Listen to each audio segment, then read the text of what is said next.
Hi guys, and welcome to Veteran State of Mind. We have an absolutely amazing episode today with a fantastic guest. His name is Mr. Ethan Nagel.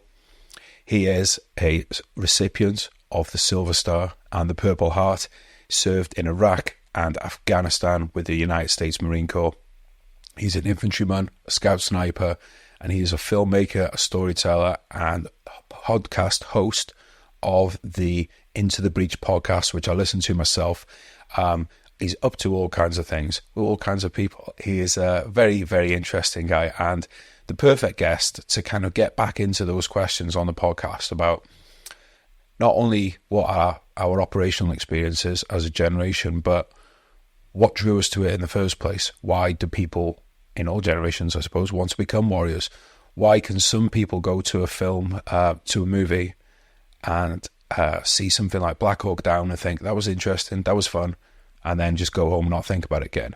Whereas there'll be other people who go to that cinema, see that film and say, I need to be that person in the middle of that. If you do enjoy today's episode, which I know you're going to, give Ethan a follow on social media. Check out Into the Breach podcast, brilliant podcast, and also share the podcast, this one, well, and Into the Breach. Do a bit of sharing because that is caring. And yeah, we need your help to grow, guys. It's the only way we can get around. We don't have a budget for doing ads or anything. Yeah, guys, thanks so much for your time today. Do appreciate you being with us. So please give a very warm welcome to Mr. Ethan Nagel. Ethan, welcome to the podcast, mate. Glad we could do this at last. How are you doing today? Doing great, man. I'm excited. This is a way to kick off the week. I'm pumped to be here. Well, mate, this is going to be one of those ones where I'm going to have to make myself stick to the war stories for a bit because I really want to get into talking about storytelling, filmmaking, all that kind of stuff. Yeah, I know absolutely. We have a lot of people here for the war stories, and you have a lot of those. In fact, right now, for those on video, I'm going to try and throw up. There we go. It worked. I'm throwing up a picture of or what would you call that kind of Marine? Very motivated Marine. Very motivated. That was my first deployment. Cigarettes are cool. I don't care what anybody says. They need to be brought back. You know, I know the Gen Z and which I don't mind the whole drink. They're not drinking as much alcohol, but we need, and I hate vaping, but we need to bring back cigarettes. We need to make it cool again. I think, you know, bring it back into the restaurants, really make the kids grow up with secondhand smoke like we did. You know, make sure there's a smoking section and a non-smoking section. But yeah, that was, I don't smoke, but I always carried a pack of, menthols, Newport menthols with me. And so whenever we stop, man, I light them up and, I smoke cigars. So I don't inhale the cigarette, but it does kind of give me a bit of a relaxation. You know, some people get buzzed off of them, whereas like for me, it's more of just like kind of smoking a cigar, even though it's a cigarette. So always on my deployments, I carried, menthol Newports with me. And then also my team leader, God bless him, he was black, but he loved Newport menthol. So I always kept my team leader's favorite, cigarettes in my pocket in case he needed them. But we all did that. And yeah, man, it's also a bonding thing. You just, hey man, let's get some cigarettes after a firefight, or hey man, let's go to the smoke pit, or like, hey, we just stopped on, we're in a house. You want to light up, whatever. But yeah, it was, that's my first pump. And in that window, we got hit with a machine gun, through that same window, because we took over that house a few times, throughout the deployment. So that house, that window, I wasn't in the window at the time. I was in another room. We got hit with a machine gun, got ambushed. So yeah. So it wasn't because he saw your cigarette smoke there. No. And it was daytime too. So it's like, we always offset on the window. I don't know how offset I'm in on that window, but typically we're always offset on the window. But yeah, I think it was actually was it Gravely and my team leader, I think, around the window when we got hit with that machine gun, that time. So, yeah. Well, so let's pull it back then. Like, I don't really want to kind of go into all the nitty gritty of training, but I'd love to know the genesis of your career into the military. So can you remember, is there a point from your childhood that sticks out to you is that was from that moment, you're like, I wanted to be a Marine? Yeah. So it was always from a young age. Both my grandparents were Marines, both on my dad's side and my mother's side. On my father's side, Nagel, he served in the Pacific in the Marine Corps in World War II, but he was a anti-aircraft gunner on the USS Lexington. So he wasn't on the islands, but he was getting into it with the Japanese Zeros over the Pacific. And then my grandfather on my mother's side was in the Korean War, and he was infantry, but he had a unique skill. He knew how to use a typewriter. He knew how to type. So they ended up pulling him, but he was still with like the general's detail or something like that. So he ended up going to the front often. Sometimes he would talk about it, not as much, but he was very proud of it. He's a very quiet guy. My grandfather on my father's side, he died when I was 8. So he died back in the 90s.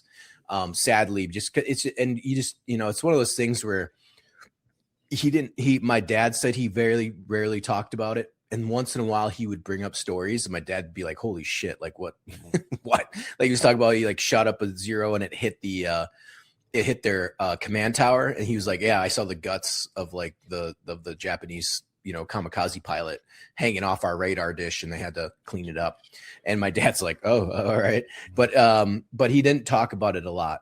And then I remember he had a tattoo on his forearm and it was always blurry and I didn't know what it was. It was apparently it was the Eagle, Globe, and Anchor, which is what all Marines get tattooed on them at some point in their life. Typically the week after boot camp, you get an Eagle, Globe, and Anchor tattooed on somewhere.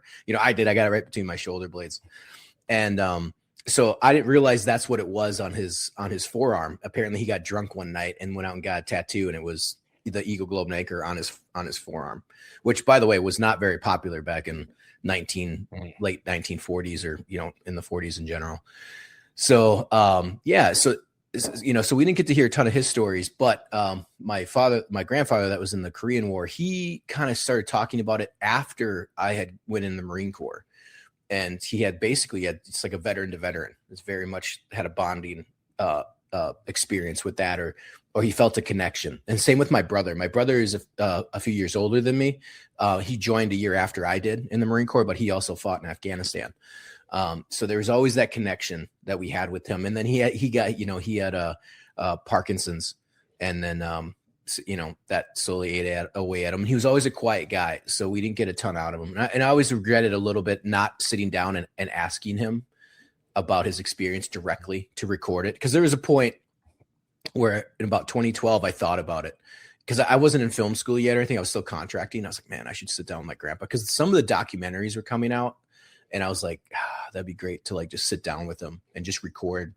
And I never did. I kind of kicked myself for that, because he was still pretty cognizant, and my grandmother and him would like play off each other because they would talk about their experience at Paris Island and Camp Lejeune and like their time in the Marine Corps. And you could tell it was a big piece of their life, even though it was only 4 or 5 years. It's like, back in the 50s, man, that small town life, you get out and you do a little bit of adventuring. That's something that sticks with you, for the rest of your days. So that was always looming over me in a good way. Like, hey, my grandparents fought in 2 different wars. And then just through childhood, wanting to be a filmmaker, but also just watching the hero's journey and the warrior culture within films, always wanting to be the main character, to be in the main character in your own life kind of stuff, the protagonist, as you will, in your own life.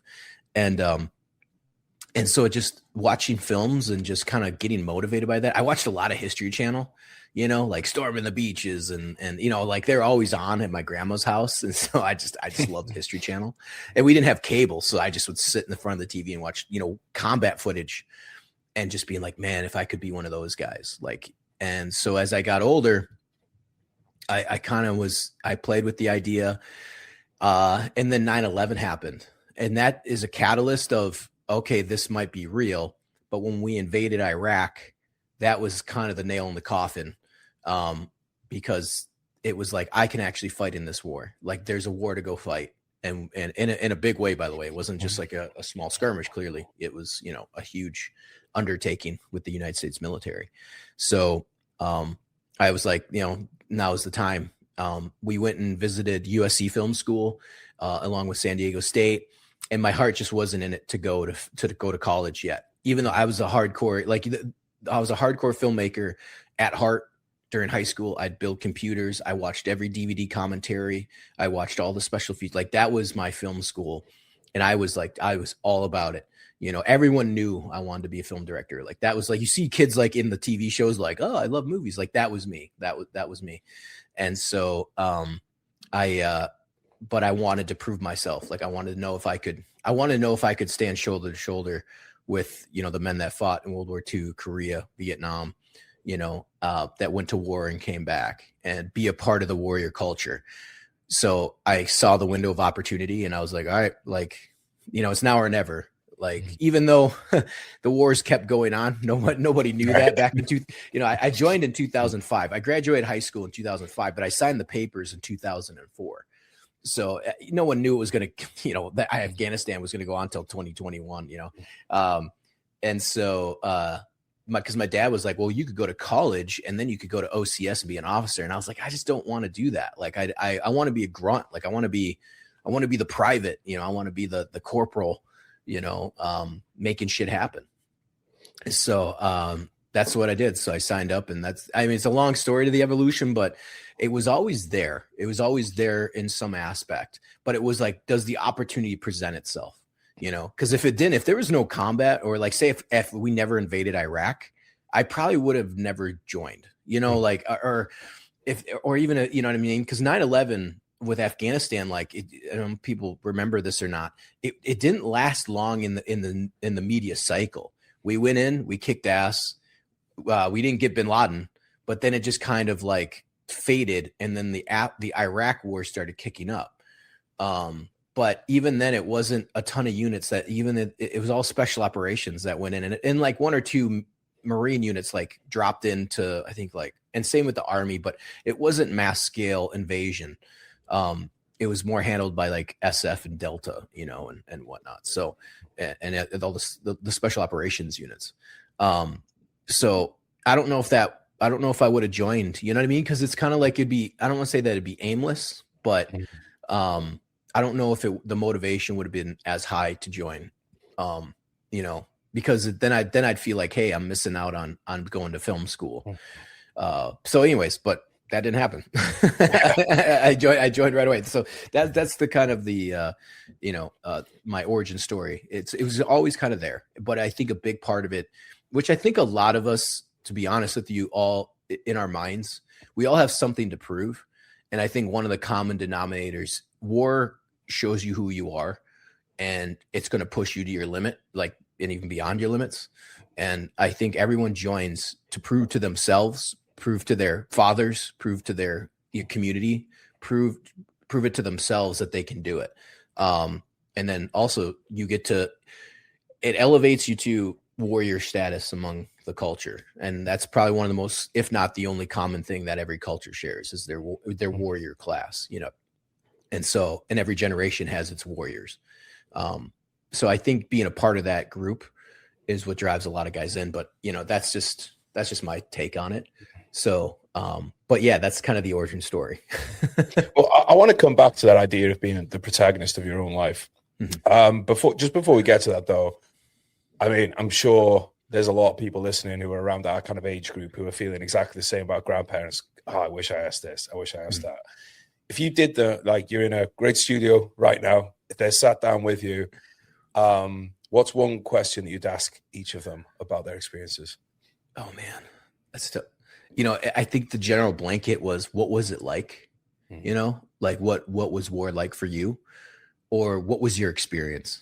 Because even though those are general broad strokes, it's like we can go anywhere with that question. Like, what was your experience in the Marine Corps? Not just in combat, in the Marine Corps, because times are different in every branch. How do they operate? What was it like? I mean, you're talking about pre-segregation. Just talk about race, pre-segregation. They had separate units. Like, what was it like coming from Minnesota to San Diego? Like I remember hearing stories about they would get on a boxcar train, like not even like, oh, we're on a train with seats. They got in like cattle cars. And they just fucking hung out for like 2 days as the train went to San Diego. Like, how insane is that? Like, there's, you know, we get airplane tickets and you get like, you know, peanuts and pop and everyone loves you. And, you know, you go to the, you know what I'm saying? Like you get preferential status on the plane when you walk up to the gate. Like these guys were like, here's your sea bag, get on the cattle car. Like, you know what I mean? Like just like those type of stories that like the infrastructure just wasn't there and they just had to make it, or they just did without it, you know? So, but I would say, what was your experience? Because that opens up a wide range of questions and answers. Yeah, dude, you mentioned that the cattle carts. I was talking to a British World War II veteran a couple of weeks ago, and he was telling me when he went on, he got some R&R when they were in Italy, and like several guys died on the train because of the conditions on the train. But they were delayed for whatever reason. That the weather closed in. They had to dig themselves out of snowdrifts. There was a couple of guys that died from exposure. You know, it's just yeah. It's stuff that we don't even think about. Yeah. So back to you then. So originally we were going to do war story for an hour, and then we were going to do filmmaking storytelling for an hour. That's obviously, from the introduction, not going to work, because these two things in your life are incredibly, it's not like A and B. It's, you know, they are both whatever an A and B would make. I never did algebra, but it sounds like from the beginning, these were two strands of the same rope, right? So I've asked you when you first started thinking about Marine. When was storytelling something that you just knew was in you? And is it in you? Is it like, do you see it as part of your DNA? Yes, 100%. I, you know, like I said, you think of yourself as the protagonist of your own story, the hero of your own journey. And I mean, I always, I've gotten better about speaking about this and just caveating, not calling myself a hero, you know, but when you look at, you know, from the outside, you still there? Sorry, I'm still here. I'm just giving you. Oh, sorry. Okay. Sorry. No, you're good. You're the protagonist, bro. Yeah. No. It's all good though. I freaked out. Oh, he lost connection or something. You know. No, it's all good. No. Yeah. Sorry to get back to that. Yeah. I you know, being the protagonist of your own life and the hero of your own journey. Yeah. It's ever since, man. We watched movies all the time, growing up as a kid. And so the filmmaking aspect of me was kind of like, it came early, but I didn't know what it was. I watched Backdraft with Kurt Russell, you know, a Ron Howard film. I wanted to be a firefighter. You know, I wanted to fight first. I wanted to save lives. I wanted to do, you know, and then I saw Die Hard and I wanted to be Bruce Willis. I wanted to be John McClane. You know, I wanted to fight German terrorists in high-rise buildings, thinking that that's what they do on a weekly basis. And then, you know, I wanted to be those things. And then as kind of the time went on, I realized, and this is my civilian, like my filmmaking life and career, I realized I wanted to tell those stories and be a film director, make those stories, like tell those stories to the world in my own way. And so the catalyst, really, I was actually talking about this on a podcast last week. The catalyst for me knowing that I wanted to be a filmmaker, I can pinpoint it. I was in 8th grade. We had to make, over spring break, we had to make a how-to class, or it's like a how-to lesson on something. So it was like how to make a cake, how to make, you know, whatever. And I went to a small, very, you know, low rent private school. You know, everyone's like, oh, you went to private school. It was not what people think as a private school. It was like a very small, and I don't like to say it was run down. I loved it. It was great. It's more of just like you were just in a small class size. I went to a small Lutheran school in the middle of the city. And so, but anyways, there was about 20 odd some kids in the class, and they're like, hey, make a how-to video, or make a how-to instructional on anything. And I was like, man, I've been watching a lot of movies. I'll make a how-to video on squibs, on like, how do you, you know, and it was stupid, terrible. Can you just explain to people what a squib is? So a squib is the bullet hit, like a bullet hit you see in the movies. That's called a squib. And so I was like, oh, I know it's called a squib. No one knows what it's called. You know, I was like, so I'll make a how-to video on how to make squib explosions. And to best do that, you got to use I used my parents' Hi8 camera. So like a video camera. And so I made this really crappy plastic bag filled with ketchup and mayonnaise. I don't even know why I mixed mayonnaise with it. Like I was thinking it was like dilute delicious. The red. It just, and so we did this thing where you get shot and then you cut to like somebody squeezing it and it would shoot out, you know, but you use your hand like you're grabbing it. You know? It's the most low budget 13-year-old way of thinking. And then I took firecrackers and I just like took them apart a little bit, and then I stuck them in the ground and we just lit them, and then had like a little battle scene where 2 of them went off, whatever, within the time that the wick, burned up. So, but once I did that, made that project, and I filmed it, and then I didn't even have editing tools to edit. Like, I think I edited on like in the camera itself. Like back then you could edit the footage on the camera, like you could cut it. Or you would basically, as you're filming, you go to the exact point where you would want to cut, and then you record, And so I did that, and I was hooked, man. Like it was just mainlining film, it was a drug. It was just absolutely, I loved it. And it was an epiphany. It truly was just like, oh my God, this is what I want to do for the rest of my life. So from that moment forward, I realized I wanted to tell the stories tell awesome stories, exciting hero's journey, the whole circle, everything. Like I didn't know it at that point, but it's just like the beginning, middle, end of these epics and action movies and stuff like that. And so since that point in 8th grade, I knew I wanted to be a film director. So I've been fortunate in my life to be like, no, I wanted to do military at a young age. It somehow, but I wanted to be a film director like right away. So through high school, I watched all the DVD commentaries. DVDs had come out, and this is all pre-YouTube. And so I was watching all the commentaries, like learning as much as I could. I'd watch all the special features to learn as much as I could. And then I built my own computer. My dad actually came home with this old beat up computer from his work, and I used that from like freshman, sophomore year. And then my junior year of high school, we bought all the pieces necessary to build a computer over like 6 months. And by the way, you could do that back then. The computers didn't advance as fast as they do now. Mm-hmm. And then we put it together.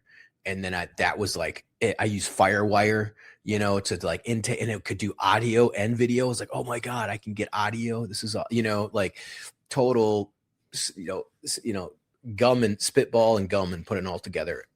And so made like long form documentaries, like, and long form videos and stories and all that. They're crappy and I still have them, but like, it's just doing it was, I loved it. It's just every time I press record, I love it. So, that was as early as 8th grade that I was like, hey, I want to be a filmmaker. And then, the journey splits, man. I go the military route, and then the whole time while I'm in the military, I'm absolutely like, I'm going to be a film director, or I'm going to go pursue film. That's my goal, is to go pursue film and be a film director in any capacity. Everyone's got their pie in the sky goals. I still have those goals of directing, 1, 2, 3, 4, 5, $100 million films. Like that's still up there. And, and at the same point though, going to war completely changes you and can change your journey and how you look at everything and how you approach things. So, it was, ever since I was a kid, I wanted to do filmmaking. So, ever since that kind of joining the Marine Corps, it was always in the back of my head. So I was always watching movies, always trying to keep up with everything. But, once I got into combat and I knew that I had to basically kind of, I don't want to say entertain that life, but I definitely had to go down that rabbit hole to satisfy that need a little bit longer than say just get out in the Marine Corps and join and go into film school. Cause I would have hated film school right away. And I knew that I had to be a contractor. I knew I had to do 2 other things and stay somewhere in and around the fight. It's almost like slowly bringing yourself back, not to normal, but back to civilian life. Like, and so I knew contracting and decompressing was that was the way to go. So I didn't go to film school until 2014. And it was the best 2 years of my life. It was one of the best 2 years of my life. Like, it was awesome. It was so much fun. I had a bunch of money in the bank account from contracting, which I burned up, didn't save any of it. And I had the GI Bill, and it was just it was a great I don't want to say relaxation, but it was a great time for me in my life, it was a great time to kind of make that conversion over to officially to like the civilian sector of I'm going to pursue film. And there's nothing like doing that when you're broke and have no money, and like so. It was exactly. I was like, I get, it was funny because even my dad was like, you should put some of that away and save. I was like, nah, I'll be fine, and then you burn up all that money, and I'm like, man, I probably could use some of that $90,000 to buy a camera. Like I barely had enough money to buy a camera by the end of that, but anyways, I don't regret it. It was awesome. But it's that was kind of my journey to filmmaking. It's always been there since I was kind of a kid, but like that 8th grade year, when I was 13, that's when it really like sunk in. It was like, this is what I want to do for the rest of my life. So you kind of touched on this earlier then, but is there kind of something about you that there's some people who write about things that they've never kind of touched or produced documentaries that they've never kind of lived in those shoes, which is, totally fine. There's an interest in it. They might want to go and interest, they might have an interest and they want to go and learn about it without necessarily living it. For you, did it feel like if I'm going to go and do these movies, I need to have lived the experience in order to be able to properly tell a story? Not so much. I just wanted I wanted to prove myself in combat. Like that's just that it's like a separate category, okay. Did I want to, yes, I wanted to not so much live, like that wasn't a main reason to join the Marines, was to be like, I need to do this so I can film it, so I can understand how to film it. I wanted to be part of the warrior generation, but also too, I was talking with Mike Burke about this last year. Now it's good. I've been podcasting for a year, but we talked about this. And later on, you kind of all figure out you want to be that protagonist in the film. Like, and so when you see Black Hawk Down, you want to be the heroes of those stories. Like you want to be Gordon, even though they died and they're Medal of Honor recipients, you want to hold back the waves of the enemy as they come for you. Like you want to be Strucker. You want to be Josh Hartnett's character. I can't remember his name. You want to be them. They go in no matter what. So I think there is a part of all of us, at least in entertainment, or if guys that served, or even guys that aren't in entertainment but have served. Like you watch those films and you want to be that protagonist. You want to be the hero up on the screen in some sort of way. Not so much the ego aspect, but you want to be put in those situations and then come out the other side like, I did it, whether I did good, bad, or indifferent. I was put in that situation. I was tested. But I think we were talking about that where it was like those films, I mean, you also, it kind of goes full circle, right? We were talking about Hollywood. They always made the stories about Green Berets or Navy SEALs or whatever, right? It's always like or Marine Recon in the 90s and the 80s and 90s, right?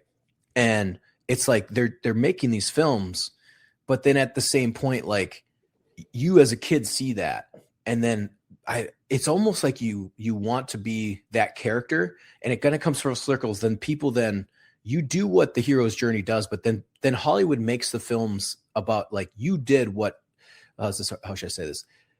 The movies they were making, or even the movies they make now, are that you want to do the things that they're wanting to film and make movies about.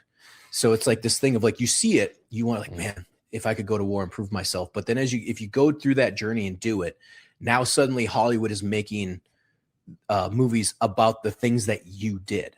So now you're a part of the history, you're a part of the lore of being a warrior.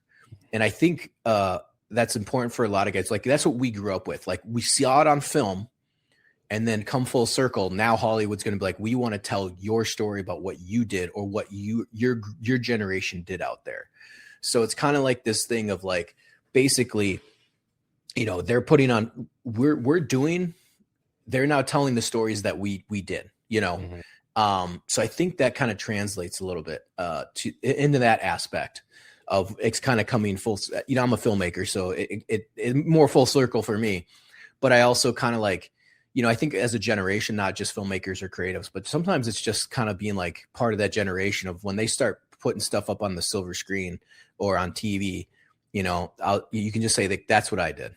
Now they're coming for our story. Like you did the things that Hollywood is portraying, but you are now the hero that they're talking about, if that makes sense. Does that make sense? I hope there's a couple of interesting things to dig into here because you know what? I'm going to write down the things that are on my mind before I forget. So I guess one of those is like, you've probably listened to or read the Oliver Stone Chasing the Sunlight story about making Platoon and everything, right? And no, I've never read it. No. Dude, stick it at the top of your list. You'll love it.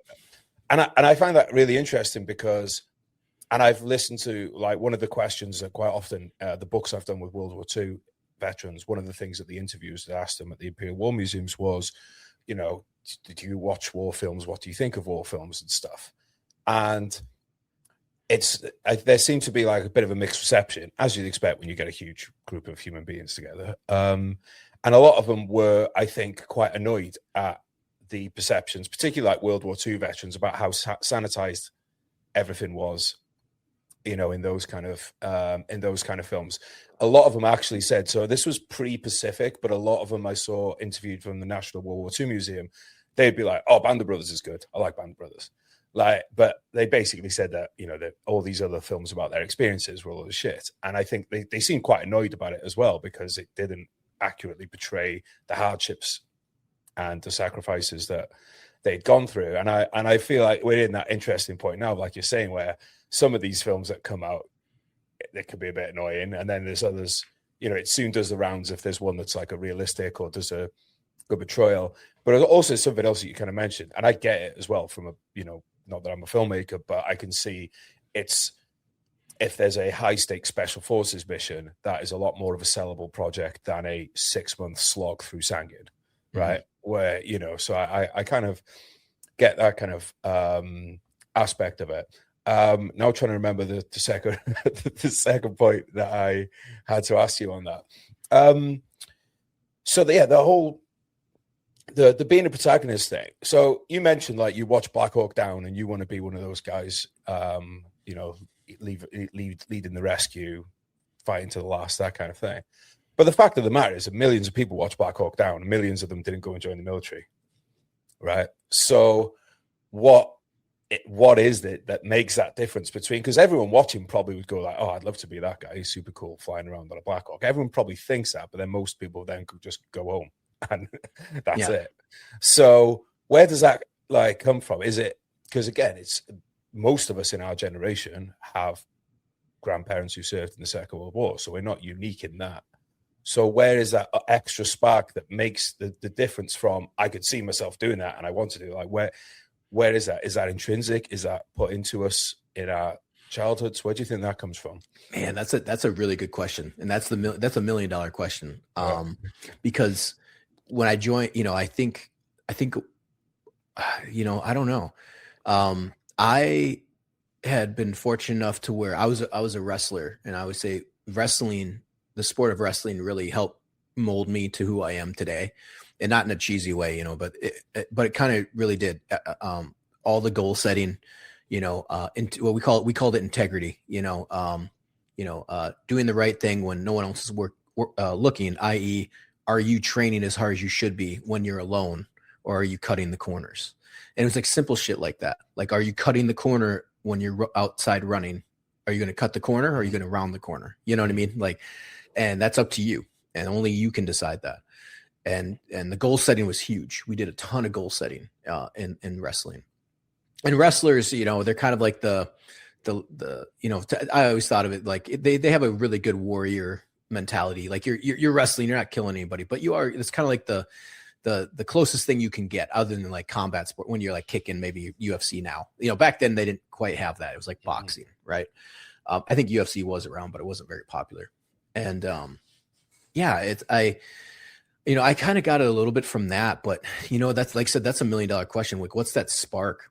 And I think a lot of I think one of the main questions, or I think maybe one of the main reasons, and I mentioned it before, everyone that has joined is trying to prove something to someone. So it's either proving themselves to the cause, or to the, like for myself, can I prove to myself that I can stand shoulder to shoulder with my grandparents, or stand shoulder to shoulder with other combat veterans? Can I be a warrior? So I'm trying to prove that to myself, to the world, whoever, right? And then being in the infantry, you could see where a lot of guys come from broken homes. I mean, it's everywhere. You have the captain of the football team, to guys that got kicked out of college because they're doing coke, to this was my last resort, to I had nothing going in my life. But all the common threads, when you start pulling on them, it felt like they were always trying to prove something to someone or to themselves. And joining the military, and it really, I mean, there's still a spark there to actually go and enlist. I don't think a lot of them think too forward about it. You know what I mean? I think, like, if you're at rock bottom, or you're just like, F it, I'll go join the Marines. I'll go infantry, whatever. There's a little bit of that, but there's also, I think, the deep down, there's that I need to prove.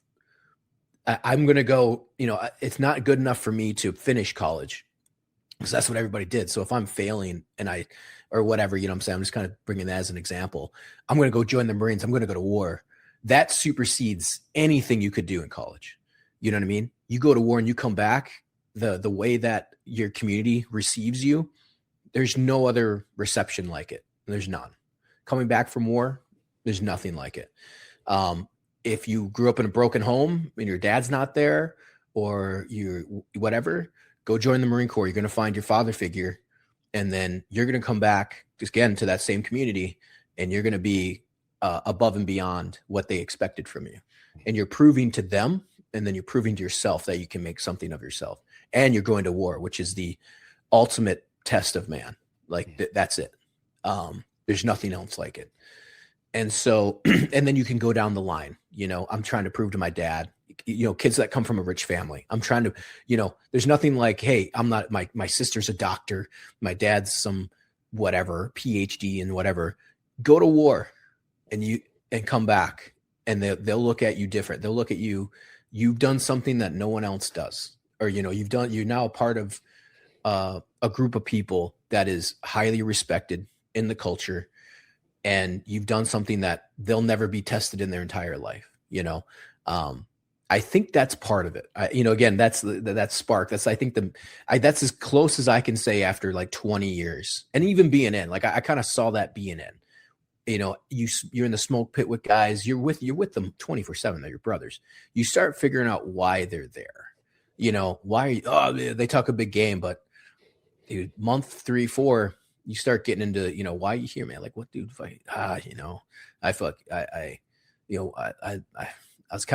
I blew my scholarship, or I need to get out of the town that I was in, or you could tell the stories that they were telling, that they were fuck ups, and they needed redemption, so, and by the way, you can join the military and still get get great reception and go join the Air Force, man. And I'm not dogging on the Air Force, like, if you need to get out of that small town, maybe don't join the Marine Corps infantry, join the Air Force, you know what I mean? But people just don't know, like, they think if you join the military, you go to war. And so I think a lot of guys, and I can't speak for women, but I think a lot of guys in that generation, like, what do you do? Well, I'm going to go join the military. Well, how do you prove it? Well, I'm going to join the infantry, because you think that's what everybody does. Even though the infantry in the U.S. military is only, God, I remember they told us a stat once. It's only between, I think, 5 to 8% of our military is infantry. And I think 10%, maybe 15 is combat arms. So when people are like, we have a strong military of 3 million, or I don't know what we're even at now. I think 1.5 or 2 million. It's not that much. It's not like World War II. Everybody thinks there's like 5 million infantry soldiers ready to go at any, that are storming beaches, or it's not. It's very small. So I think even World War II, I think off the top of my head, like the tooth to tail ratio was like 10 to 1. Yeah.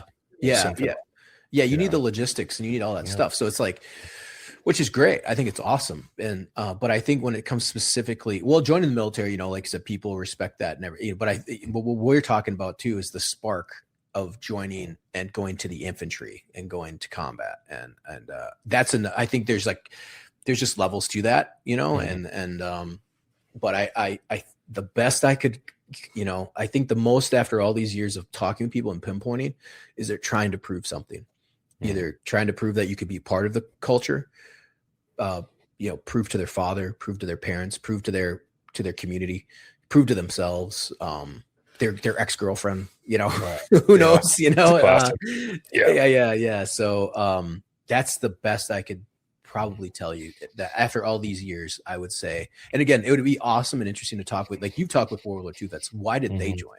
You know, I think that's a question back then, because they didn't really have, you know, movies like we do, you know, and then there's no information like we have now, you know, there's no podcasts, you know, so it's kind of interesting to see what they would respond with. But to me, I feel like it's always, you know, the sense of duty, but also I think a lot of that is trying to prove something.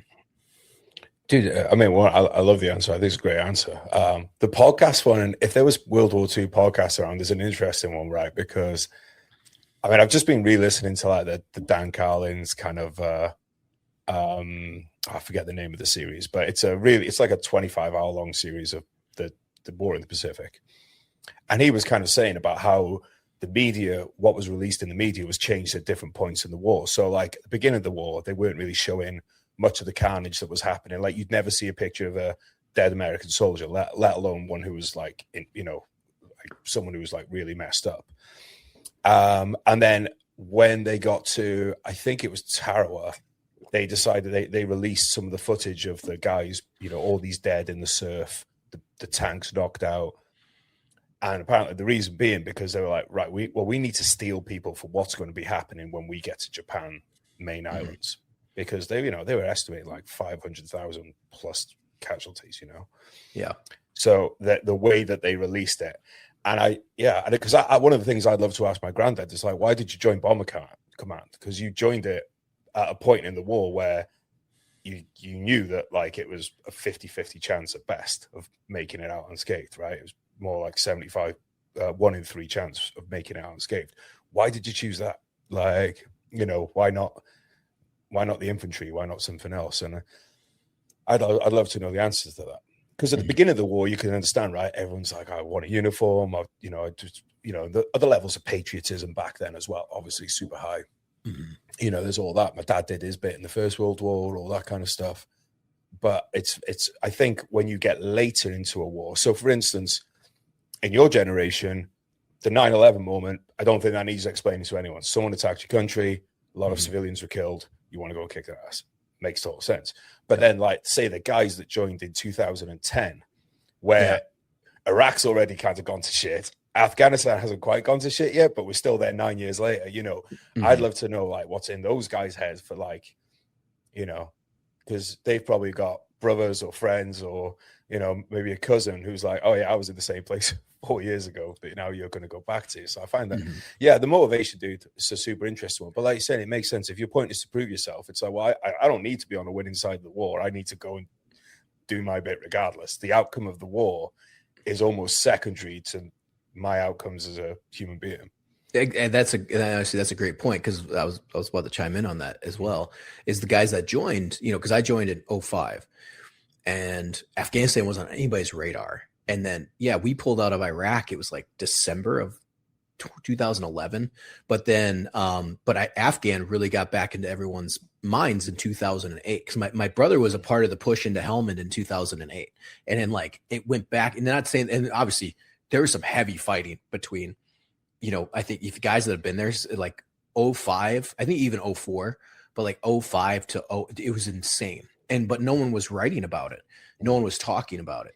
And then 2008 happens, and then the Marines get pushed in. They're like, why are we going back? You know what I mean? It was kind of like that why, what? And then all the words started getting out. They're like, Helmand is insane. And then the word gets back to the US, and then everyone refocuses back to Afghanistan, and also how crazy the fighting is. But yeah, I think, when it comes to that, guys want to prove themselves in combat. And I agree with you. I think regardless, not so much of the outcome, because you still want the outcome to be, you know, you want to win, obviously, but there is a point where how do you operate under that pressure? How do you want to prove yourself to that? Can I operate in the black? Am I good at war? Because that's another thing too, is like, you feel at home. And I've talked about this before, like, and I bring it up because I don't want, you know, not to sound cool or whatever, but there's guys out there, and I've been alongside them, and I still talk with them, and we still do, once in a while we get into some crazy shit. It's, you know, or do something stupid. But if you like, there's just a group of guys that can operate in those types of situations that it doesn't bother us. And you feel at home, and it's not everyone, but like, there's times when it's like, hey, it's time to do what we need to do, and no one else can do what we do as well as we do it, you know, and under that type of pressure. But I think, you know, like I said, even those guys that served later in Afghanistan, 2010, I mean, that was a heavy year. I was there as a contractor in 2010. That was a heavy fucking year. You know, they want to prove themselves. They want to go and they want to kick ass. And I think there's different reasons, but one, I think top reason is to prove themselves. If they can operate in that environment, if they can be, you know, part of the warrior culture, prove that they can be there. But also too, I think sometimes you just want to, I don't know, you just want to go after bad guys, you know, so, you know, sometimes killing 10 bad guys and you're just like, I did my part, you know what I mean? And like, and you know, everyone's like, wow, culture and significant. It's like, yeah, well, I walk away with, you know, my conscience is clean. You know what I mean? Like it's, you know, that's just, I don't know. I think that might be another reason why guys, I just want to do bad things to bad people. And I think that's like a secondary motivation. You know, and they're like, well, that's up to whatever the US decides. I was like, yeah, well, you can also step back and look at it. Like, yeah, they're doing pretty bad things. You know, like right now where you got the Iran stuff going on, very controversial in the US, you know, right now. Very much more politically motivated, but it's like the Iran stuff is happening. And I was the guys in the military was like, oh my God, I can't believe they're, I was like, the guys in the infantry that are like, that they sent over, that sucks so bad for them. Cause I know they're not going to invade Iran, but they want to so badly. There's like Marines sitting on that ship right now that are just, dude, they're ready to crack monsters and die for the cause. Like, you know, some people were like, we don't need our boy. And like, dude, they are ready. They are ready to go. You know, like, and you'd be worried about them if they weren't. Oh right? Yeah, exactly. Like, that's the thing. You like, you want them to be like straining on that leash. Oh, do you want them to like let the, and I mean, the Air Force, right? Those pilots right now, they are having the time of their lives. You know what I mean? That guy got shot down. He's like, oh man, here we go. You know, and it's like, you know what I mean? Like it's getting exciting now, you know, like, of course that's what they joined to do, you know? And they've flown over 10,000 missions. Are you kidding me? They have air to air kills now. Like there's a Marine HIMARS unit that sunk a naval ship. How fucking awesome is that? In 2026, the Marines having a naval kill. There's a submarine that sunk. Like it was the first submarine kill that we've had, like on a ship where they shot torpedoes since World War II. So a submarine, the U.S. submarine has sunk a ship. And it's the first time since World War II that's happened, and we did it in 2026. So So you know what I mean? Like the guys want to do it. The guys are getting into the fight. So I think it's just trying to, you know, like, and I don't know where I'm going with that rant, but yeah, I think. Right, you want to invade Iran by the sounds of it. Sounds like you want to go. Let's free some Persians. Let's free the Iranians. No, but I would say, you know, I think there's always a cause to get behind, you know, no matter what. I mean, you see it with guys the Western fighters that are fighting in Ukraine. They fought with the Kurds before that. There's always a cause to fight. There's always another war to fight. And then that's a caveat in our communities when you need to know when to hang it up, or not even hang it up, but you need to know when to tame it, because there's times in like my wife, you know, I do things that help, you know, I chase the dragon every once in a while, you know, I have to scratch that itch, and she knows that. It's not often. I think what guys get in trouble, and again, it's the life they decide to lead. But I think a lot of guys get in trouble because they don't understand how to go through that path without getting multiple divorces, or, you know, really leaving a kind of destruction in their wake, and not like it more emotionally than physically, because they're trying to fight the next war or find a cause to fight for, or like, oh, I'm going to do this. It's like, well, you got to know when to rein it in. You got to know when to let it loose. But there's guys out there. I mean, like, look, man, it was really hard for me when Ukraine invaded, when Russia invaded Ukraine, because I was like, I need to do something. And I know I wanted to fight so bad. I was like, this is everything that we ever trained for, like I just wanted to dive in there with, and help out and go under the front, like the explode tanks. Like it really was. It was a very deep feeling for me. And I had a daughter and I had a wife. I had a daughter. And I was like, I can't, I just, you can't pull yourself into that. Like what am I going to leave them? You know what I'm saying? Like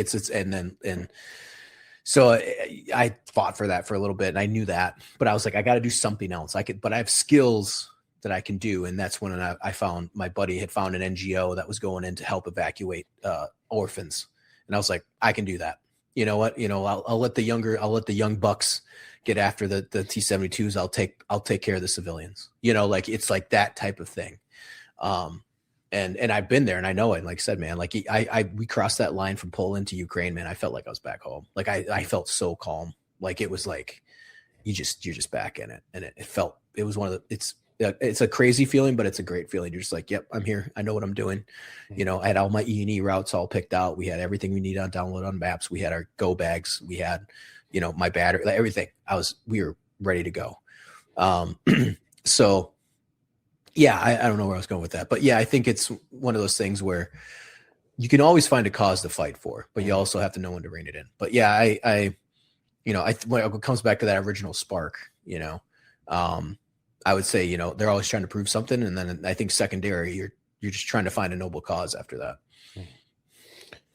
Yeah, I think maybe that's one of the difficulties, a particular difficulty that veterans have now, maybe not compared to other generations, is we feel tied into every one of these conflicts going on, right? So like, let's say someone in the Second World War, they went out, they did their part, they came home, and then your world then is mostly restricted back to your town.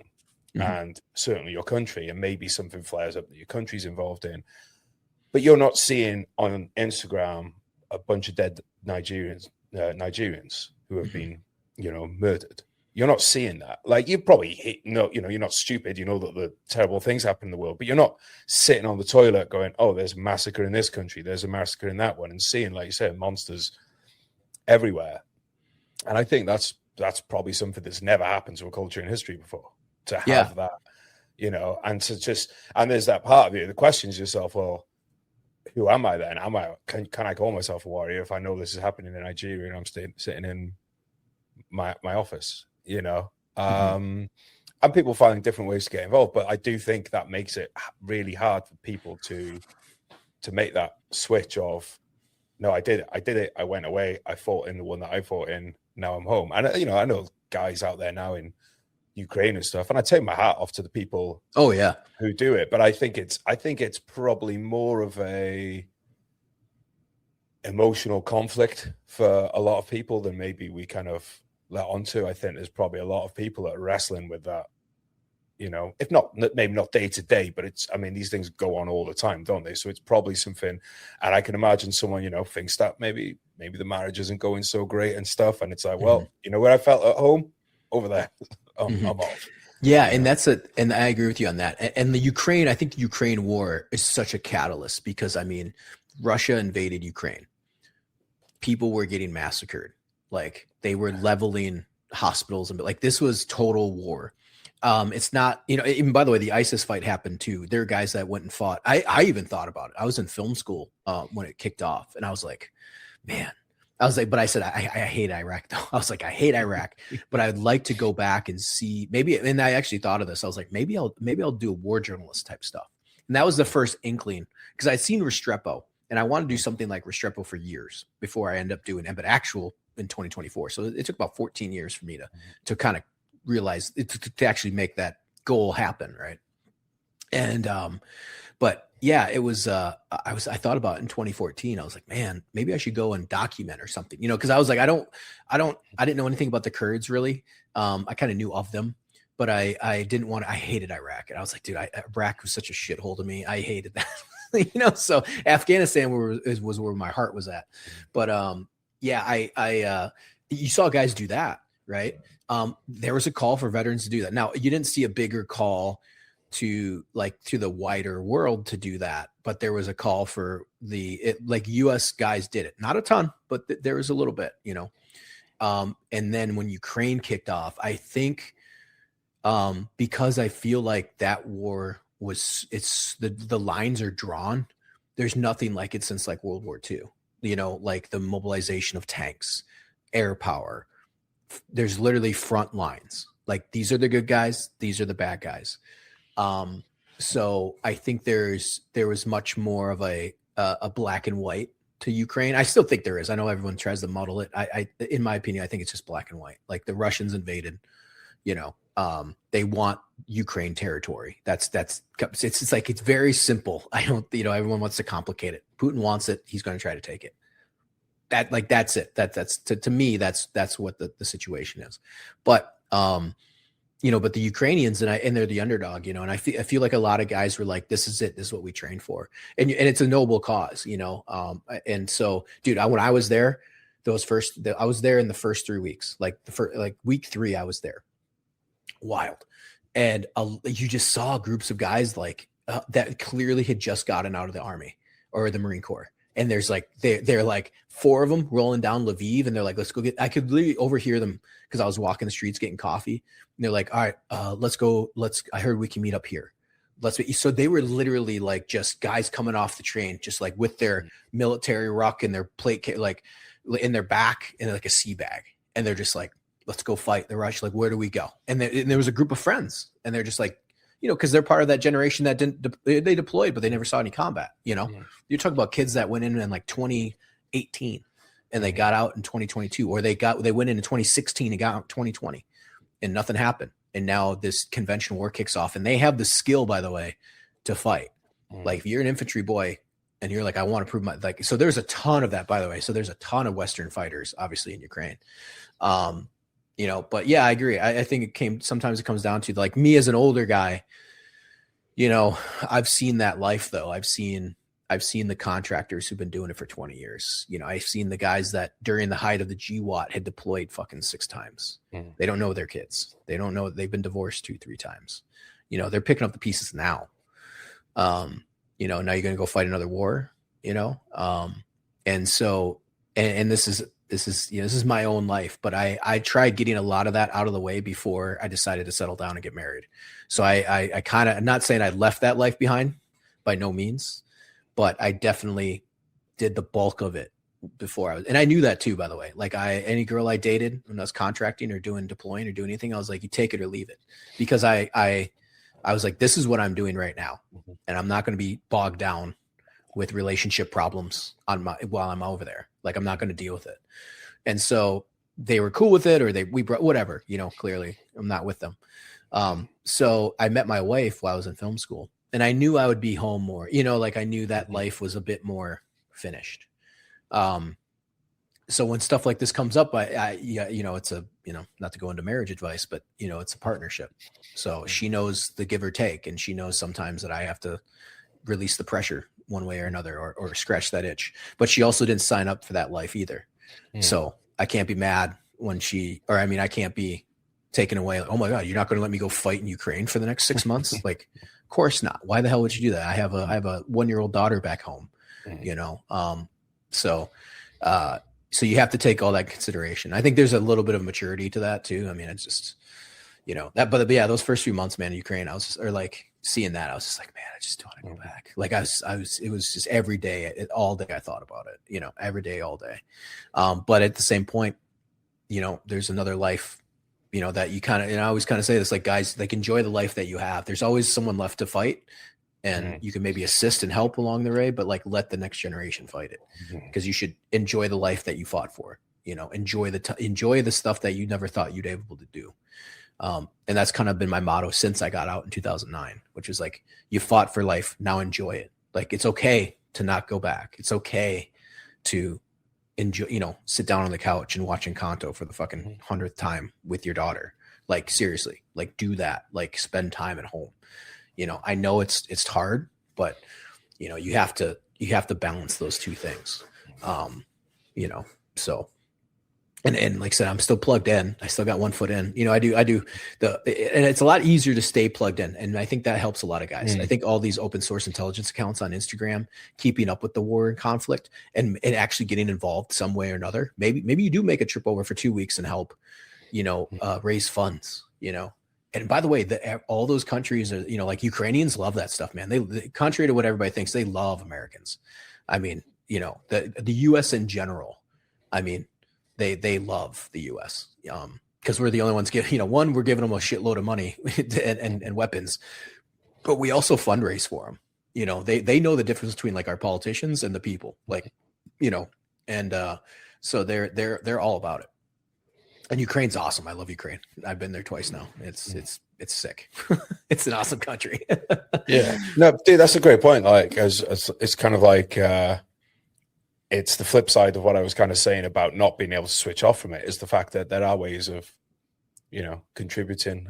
You know, I see on Instagram quite often people doing some kind of fundraiser, or they're getting you know, they want to buy a pickup truck and fill it with stuff and take it over there. And like I said, hats off to anybody doing that. I want to ask you, I want to kind of get into your service experience a bit, well, your war experience in particular. Was there, like growing up before the military, was there one particular movie that you used to be, this is what I think it's going to be like? If you had to say like what you thought, if you had to nail it on and go, this is what I think combat's going to be like. You mean like after I served? Like after I went? No, before. Like, so before you went, you know, like out of all the movies you saw, you thought, I think it's going to be like X movie. I Black Hawk Down. I mean, that's the only difference because it was modern warfare and it was the 90s, you know, it was like, and that was the only one that was like super good. And then in World War II, like, and then you know, after that would have been like Saving Private Ryan.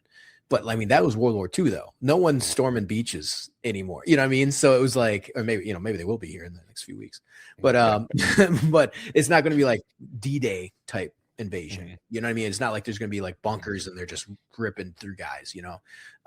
So I knew that wasn't going to happen because the war had been going on. So I knew, I was like, oh, but I thought maybe more like Black Hawk Down in that aspect. And that was really the only reference we had, you know, I mean, Platoon, you know, that's Vietnam and we're going to the desert. Like, you know, so I was like, it's not gonna be jungle. So that was honestly the only reference I had was Black Hawk Down. And, you know, I think it's accurate. I mean, that itself though is a completely crazy situation. I mean, I don't think at any point in any of the GWAT has there ever been 2,000, you know, an entire, like legitimately an entire city coming down on a unit. Like, you know what I mean? Depends whose book you read, bro. Yeah, exactly. Yes. that's exactly right. Yep, but, you are. Yeah. Yep, but, no, 100%. But no, I totally agree. And it's one of those ones as well. I mean, we can jump ahead to the second part of this question, which is like, how do you think, like, having experienced combat and close combat, how do you feel that held up? Yeah, in some aspects, yeah. Again, Afghanistan's different. You know, Iraq, we were kicking doors down and we got into a handful of firefights, and it wasn't, you know, like you think Black Hawk Down, there's like 50 guys on a roof, and you know, you're running through the street and there's guys on every roof. Like that wasn't a thing. Some guys have experienced that slightly, like Battle of Fallujah, Ramadi. So it's always amazing to hear their stories because everybody's experience in Iraq is like different. Mine was IEDs getting mortared, you know, the tension, like very few times. I mean, we pulled the trigger, but not nearly as much as like the guys across the river. You know, the guys across the river were getting into more firefights, which we were envious of. They didn't like coming to our side to operate or do operations because we were getting hit with IEDs and mortars all the time. So it's like a trade-off, you know. I'd rather get into firefights than step on IEDs and get mortared. So, you know, that was my experience like in Iraq. And then my second deployment, not a ton happened. You know, we were snipers and there's some exciting moments, but nothing to the extent of like, you know, guys like American Sniper or something where we're just dropping dudes left and right. But when I got to Afghanistan, that's just a different animal, you know, like Afghanistan is just like, you're not only fighting the enemy, you're fighting the terrain, you know?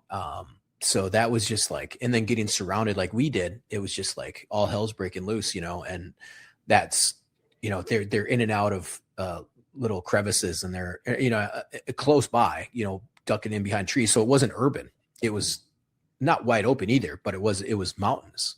And so you're just duking it out in the mountains. So it's just a different feel, but I would say Black Hawk Down, though, even after all my experiences, that's the closest I think you can get to all that. Like I've tasted moments of all of those, and I think guys that have been through bigger stuff, I think can relate to Black Hawk Down. I think is probably the most accurate. I think I know people hate on it, but I think in my opinion, I think it's very, it's I don't know. I would say it's a bit more action oriented, but I think 13 Hours is another really good portrayal, even though it's very obviously it's Michael Bay.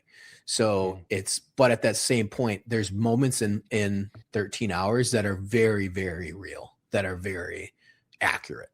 And that reflects more obviously the GWAT. That's clearly the GWAT. That was Benghazi. So I think that captured, and obviously some of the writing's cheesy, but to me, it actually does capture what we just talked about home life, being a warrior and coming back and, being on your second marriage and all that stuff. Like they really hit the culture in 13 Hours very well, because these are former combat vets that are there back for the money, but when you need to turn it on, it gets turned on and no one gets left behind. Like that movie to me is one of the best representations of the GWAT in a very like small, like isolated incident, because they're not even active duty anymore. They're just contractors, but it encapsulates the GWAT veteran, I think, very well. And I'll probably get some hate for that, but I think the writing was pretty good. The movie I thought was really good. Obviously there's, it's Michael Bay-ish. So there's some shots in there that are like, oh geez, okay. But I love the cinematography. I thought it was great. And the tone, the music, like, the reaction, I think the chaos of it, I think that's a good, as a whole, as a film, I think encapsulates more of like the GWAT veteran, experience or thoughts and emotions. But I think when it comes to pure battle, I think Black Hawk Down probably represents everyone's got their experience. So there's guys that have been rolling through gunfighting their way out of shit. There's guys that have been shot at RPGs 20, so I think there's just guys have experienced pieces of Black Hawk Down. Yeah. Bro, I'm just going to. So, bro, first time on operations then, you went out to Iraq. What was your what was like that first, like, let's call it like leaving the wire experience, your first time going out the gate? How was that for you? I remember it. I remember leaving the gate, leaving the wire for the first patrol.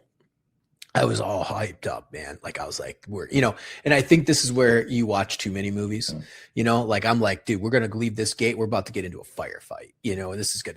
And nothing happened. Nothing happened for a while, for a few weeks, actually. So actually it wasn't a month or two. But I remember the first time leaving the wire, like we got everything going. Dude, I did stretches. I was like, oh yeah, fuck, this is it, and dude, swear to God, man, like I was going into a wrestling match. Like I was like, this is it, blah, blah, blah, blah, blah. And then, we left the wire and nothing happened. You're like, oh, okay. Like this is just patrolling. This is like super gay. It's the 99% nothing happens. And then the 1%, like, all hell breaks loose. But yeah, basically. But I remember it, man. You're excited. I was excited. Like I was like, dude, this is what I joined to do. This is why I'm here. And then once you do that, you cross that line and like, all right, no, I'm in combat now. But then it's like the next thing is like, okay, when are we going to make contact? Like, when am I going to get shot at? When am I going to, then that, I think that's ultimately what everybody wants to know. How do I react under pressure when I get shot at? How am I going to react in a firefight? If someone gets hit, all those things start to weigh on your mind. Am I doing things correctly? Can I operate the radio if the radio operator goes down? All those type of things. Do I know where I am on a map? So that first patrol though, I was like pumped. I was excited. Like, yeah, we're going to get into it. Like I said, like everything we watched in the movies, I'm like, you know, and it was like, you just don't know until you're there, you know? And so it's not like we didn't, you know, we rolled in March, and March it was cooler out. It's not as heavy as a fighting season. As soon as like summer kicks up. So, you know, it's not like when 2-3 of the unit, our sister unit, like replaced us, and I think they had like 10 killed in the first month, you know, like, I mean, they rolled in and it popped off. Like, it was rough. They had so many wounded by the time we left, you know, so they walked into a hornet's nest. And they started amping it up. The insurgency started amping up against us, but we had time to, like, you know, you kind of get used to it. So we were used to it by that point, and we knew the back of we knew the whole city like the back of our hand. They rolled in, it was just a shit show. So that was just my experience, you know. Like I said, I've known guys that said their first deployment was literally like they touched ground and the Battle of Fallujah kicks off. Yeah, it's the luck of the draw, man. You know what I mean? Yeah, that first patrol though, man, yeah, just excited, just hyped myself up. Like I was going into a wrestling match, like, all right, here we go, you know, and stretched and, you know, and yeah, and then nothing happens. And you're just like, fuck. What about you? Sorry. No, I was just saying, just nothing happens. When was the first time that you made contact? Man, I think if I remember correctly, we got hit with an IED in our convoy. And I think that was, and we were like 2 or 3 trucks back. And I remember being in the back of this, being in the back of a Humvee, and it was an open Humvee. Like we have like some of these Humvees, like they have like, it looks like a pickup truck, you know, you can sit in the back of them. And so we were in one of those, and I remember looking out, and we were, you know, they're like, oh, hey, you always look outward, like make sure, you know, try to find any IED guys or something like that, or something going on at that point. And I remember seeing an explosion next to one of the trucks. And I was like, and this is kind of before, like, I mean, live leak and everything had happened, but I hadn't really seen any footage. You know, once in a while they'd show us something like in a brief, and I remember seeing it go off in real time. And I'm like, and I remember thinking to myself, oh, that's what an IED looks like. You know what I mean? Kind of like it like switches in your head, like, oh, that's what an IED looks like. And it wasn't huge, but it was enough to like rock the truck. And then we like jump out, you know, and we're like, okay, do your 5s, 25s, and you know, make sure. Which, you know, you hop out of the vehicle and we start scanning the road to make sure there's no IEDs. Like, so if we jump out, we jump right on top of an IED. So it's like, you know, we did our little cordon and whatnot, and and we're looking for a trigger man, you know, if there's anything like that. And that was the first time that we got hit with an IED. And I remember that. And then the second, the firefight, we weren't even in the firefight, was the first time that like, dude, this massive firefight broke out across the river, and it was so loud, it sounded like it was on our side of the river. And I remember we were patrolling, and we were going from night to day. So it was like early morning, like it was like probably like 5 a.m., 6 a.m. in the morning. And like, I remember the sun was coming up, and it was like that blue light hour, and we were just kind of like patrolling. And then, dude, it's just like, like, it just like, I was like, holy shit, you know? And that was the first time that was like, oh, this is it. Like there's a sustained battle happening right now. And dude, it's funny, you know, cause I'm just I was a boot, private, whatever, you know? And I remember this, and it makes me laugh because basically I have no experience. Right. So it's like, dude, it's ripping, that you can hear. It's like, and in my head, I'm thinking, dude, we need to get in there. We need to get into the fight. So I'm like talking to my team leader. I'm like, we need to get over there. What's going on? You know? And he's like, Nagel, fucking take a knee. We got to figure out what's going on. And I'm just like, and it's just, and dude, I'm like, we need to fucking get over there. Like, what's going on? You know, like, so you're going to make me say, like, you know, just in the kneeling here, like looking while this fucking battles going on. And I remember like, we need to get over there. We need to go. And finally they just told me, they're like, Nagel, shut the fuck up. You know? And they're like, shut up. We need to figure out what's fucking going on. You know? And I'm like, okay.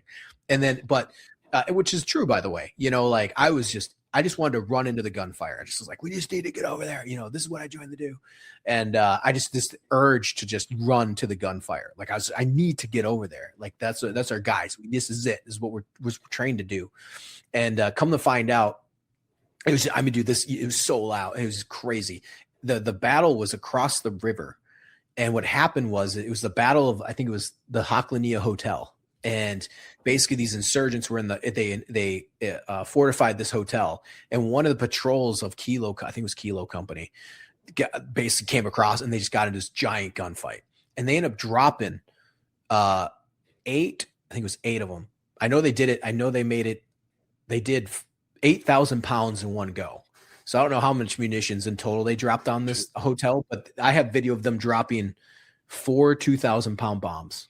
Ooh. And fucking blowing the shit. And it was delayed fuse. So 2 of them hit, and then the boom, and then like just 8,000 pounds of munition, it blowing up half this hotel. And they were still getting into it. I mean, they were, they build up those buildings pretty strong over in Iraq.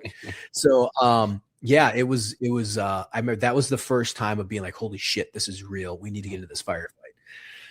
And then the first time I pulled the trigger would have been, it was actually later on. It was probably maybe like halfway through the deployment. We had gotten ambushed, and I remember it was crazy. Like everything, like it's like stereotypical.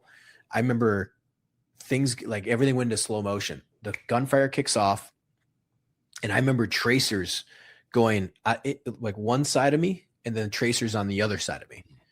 So I got lucky. Like I remember going, and then I turn, and then this vehicle is just like, I just dumped the whole mag in like this general direction, and whatnot. And but what happened was we had gotten hit from behind, and this poor bastard, he lived, thank God. But we all lit up this vehicle thinking that it was like a V-bid or it was part of the ambush, and it wasn't. And he just was like, I lived. And so we just patched him up, like, get the fuck out of here, And so he's like, yep, I'm out, but yeah, so but it was behind us, so we shot back behind us too. So it was a whole, whatever. It didn't last super long, but I remember that was the first time I pulled the trigger, and just having these tracers just, so we thought we were caught in an L-shaped ambush and ended up just being behind us. So yeah, it was that was the first time I pulled the trigger, and felt good, and I think a lot of people don't realize that, like, it's frustrating to not be able to pull the trigger. Like, it's probably one of the best stress reliefs in life is getting into a firefight and actually being able to get to pull the trigger and rip into the enemy. So yeah, that was, I think, the first time. And then, but we, throughout that deployment, man, we had been blown up. We'd been, my squad again got cut in half by an IED, dismounted IED. We were patrolling. We were foot patrolling. We got hit with snipers. I've almost got my head taken off once or twice. Other guys have been shot, got super lucky. And then we were getting hit with mortars. They had zeroed our fob in with 120 millimeter mortars. And it blew up our fuel farm, blew up our generator. They were always constantly getting hit. That was the story that I always tell, that we were doing inspections or whatever before patrol. Somebody actually, I was talking with my company commander about this, and someone was like, "Oh, this is what was happening." I was like, "Oh, cool," because it's been 15 years since I couldn't remember exactly what the task we were doing, but we were getting ready for Q. We were doing inspections coming off post or whatever, and so we ran into our room, and one of the mortars blast shot through the door and shot shrapnel like right behind me into my room, and we had all gathered, it like gone into our room, which wasn't very big. And then it hit a few of our guys like Polk, Harrison, Johnson. They got peppered with shrapnel. So there's like blood all over like our floor and all this stuff. And we had to medevac them, and they all lived. But yeah, it was wild shit like that. So we kind of got pummeled, and every once in a while we got to release the pressure, but and there's other firefights that took place. I didn't pull the trigger, but we were like in the firefight. Like some shit was happening. I was running beside tanks, and it was, yeah, I got to do a little bit of what I thought was going to happen. But across the river, man, they were getting into it all the time. So it's, I think it's just luck of the draw. Some guys get into it. Some, I knew guys that got into firefights, in Iraq, like all the time. You talk about the Ramadi vets, like 2005 or in that same era out there, like, dude, we were getting into it every day. And you're just like, well, we didn't, but that's just the way the cookie crumbles. It is what it is. So for our audio audience, Ethan has a very nostalgic smile on his face when he's telling the stories. Yeah. So, tying it back to kind of what you're saying about your reasons for joining and wanting to know that you could call yourself a warrior and be a part of that culture. Did that come for you on that tour then, or after those experiences, or were you left feeling, well, I haven't done this, I need to do this now? Or? I wanted to do more. I thought I was going to be doing more, it doesn't, you don't really tab everything up until the end or even a little bit later.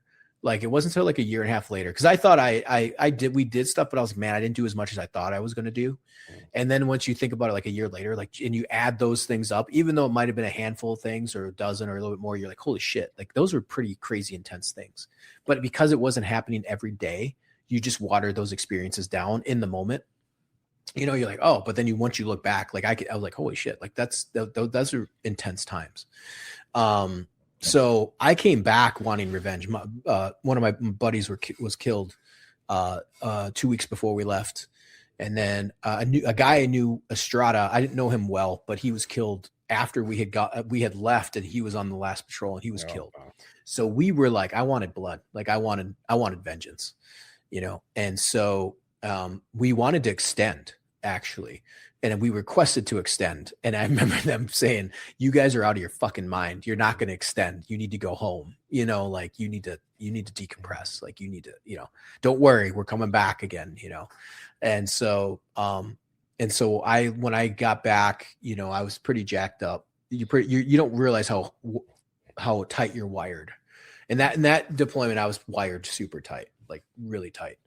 And so, I just came back, and you just kind of, I don't know, like, you're all over the place, it's like, I didn't think I'd do as much, but I went through hell, it's like one of those things like, oh, I thought I was going to get more kills or fire. You know what I mean? And like, you think it's like the movies, but then you're just also just like, you've been through so much in generalities, like just the schedule that we had, the amount of patrolling that we did, the times we did get shot, my friends getting killed, like we ran the gamut,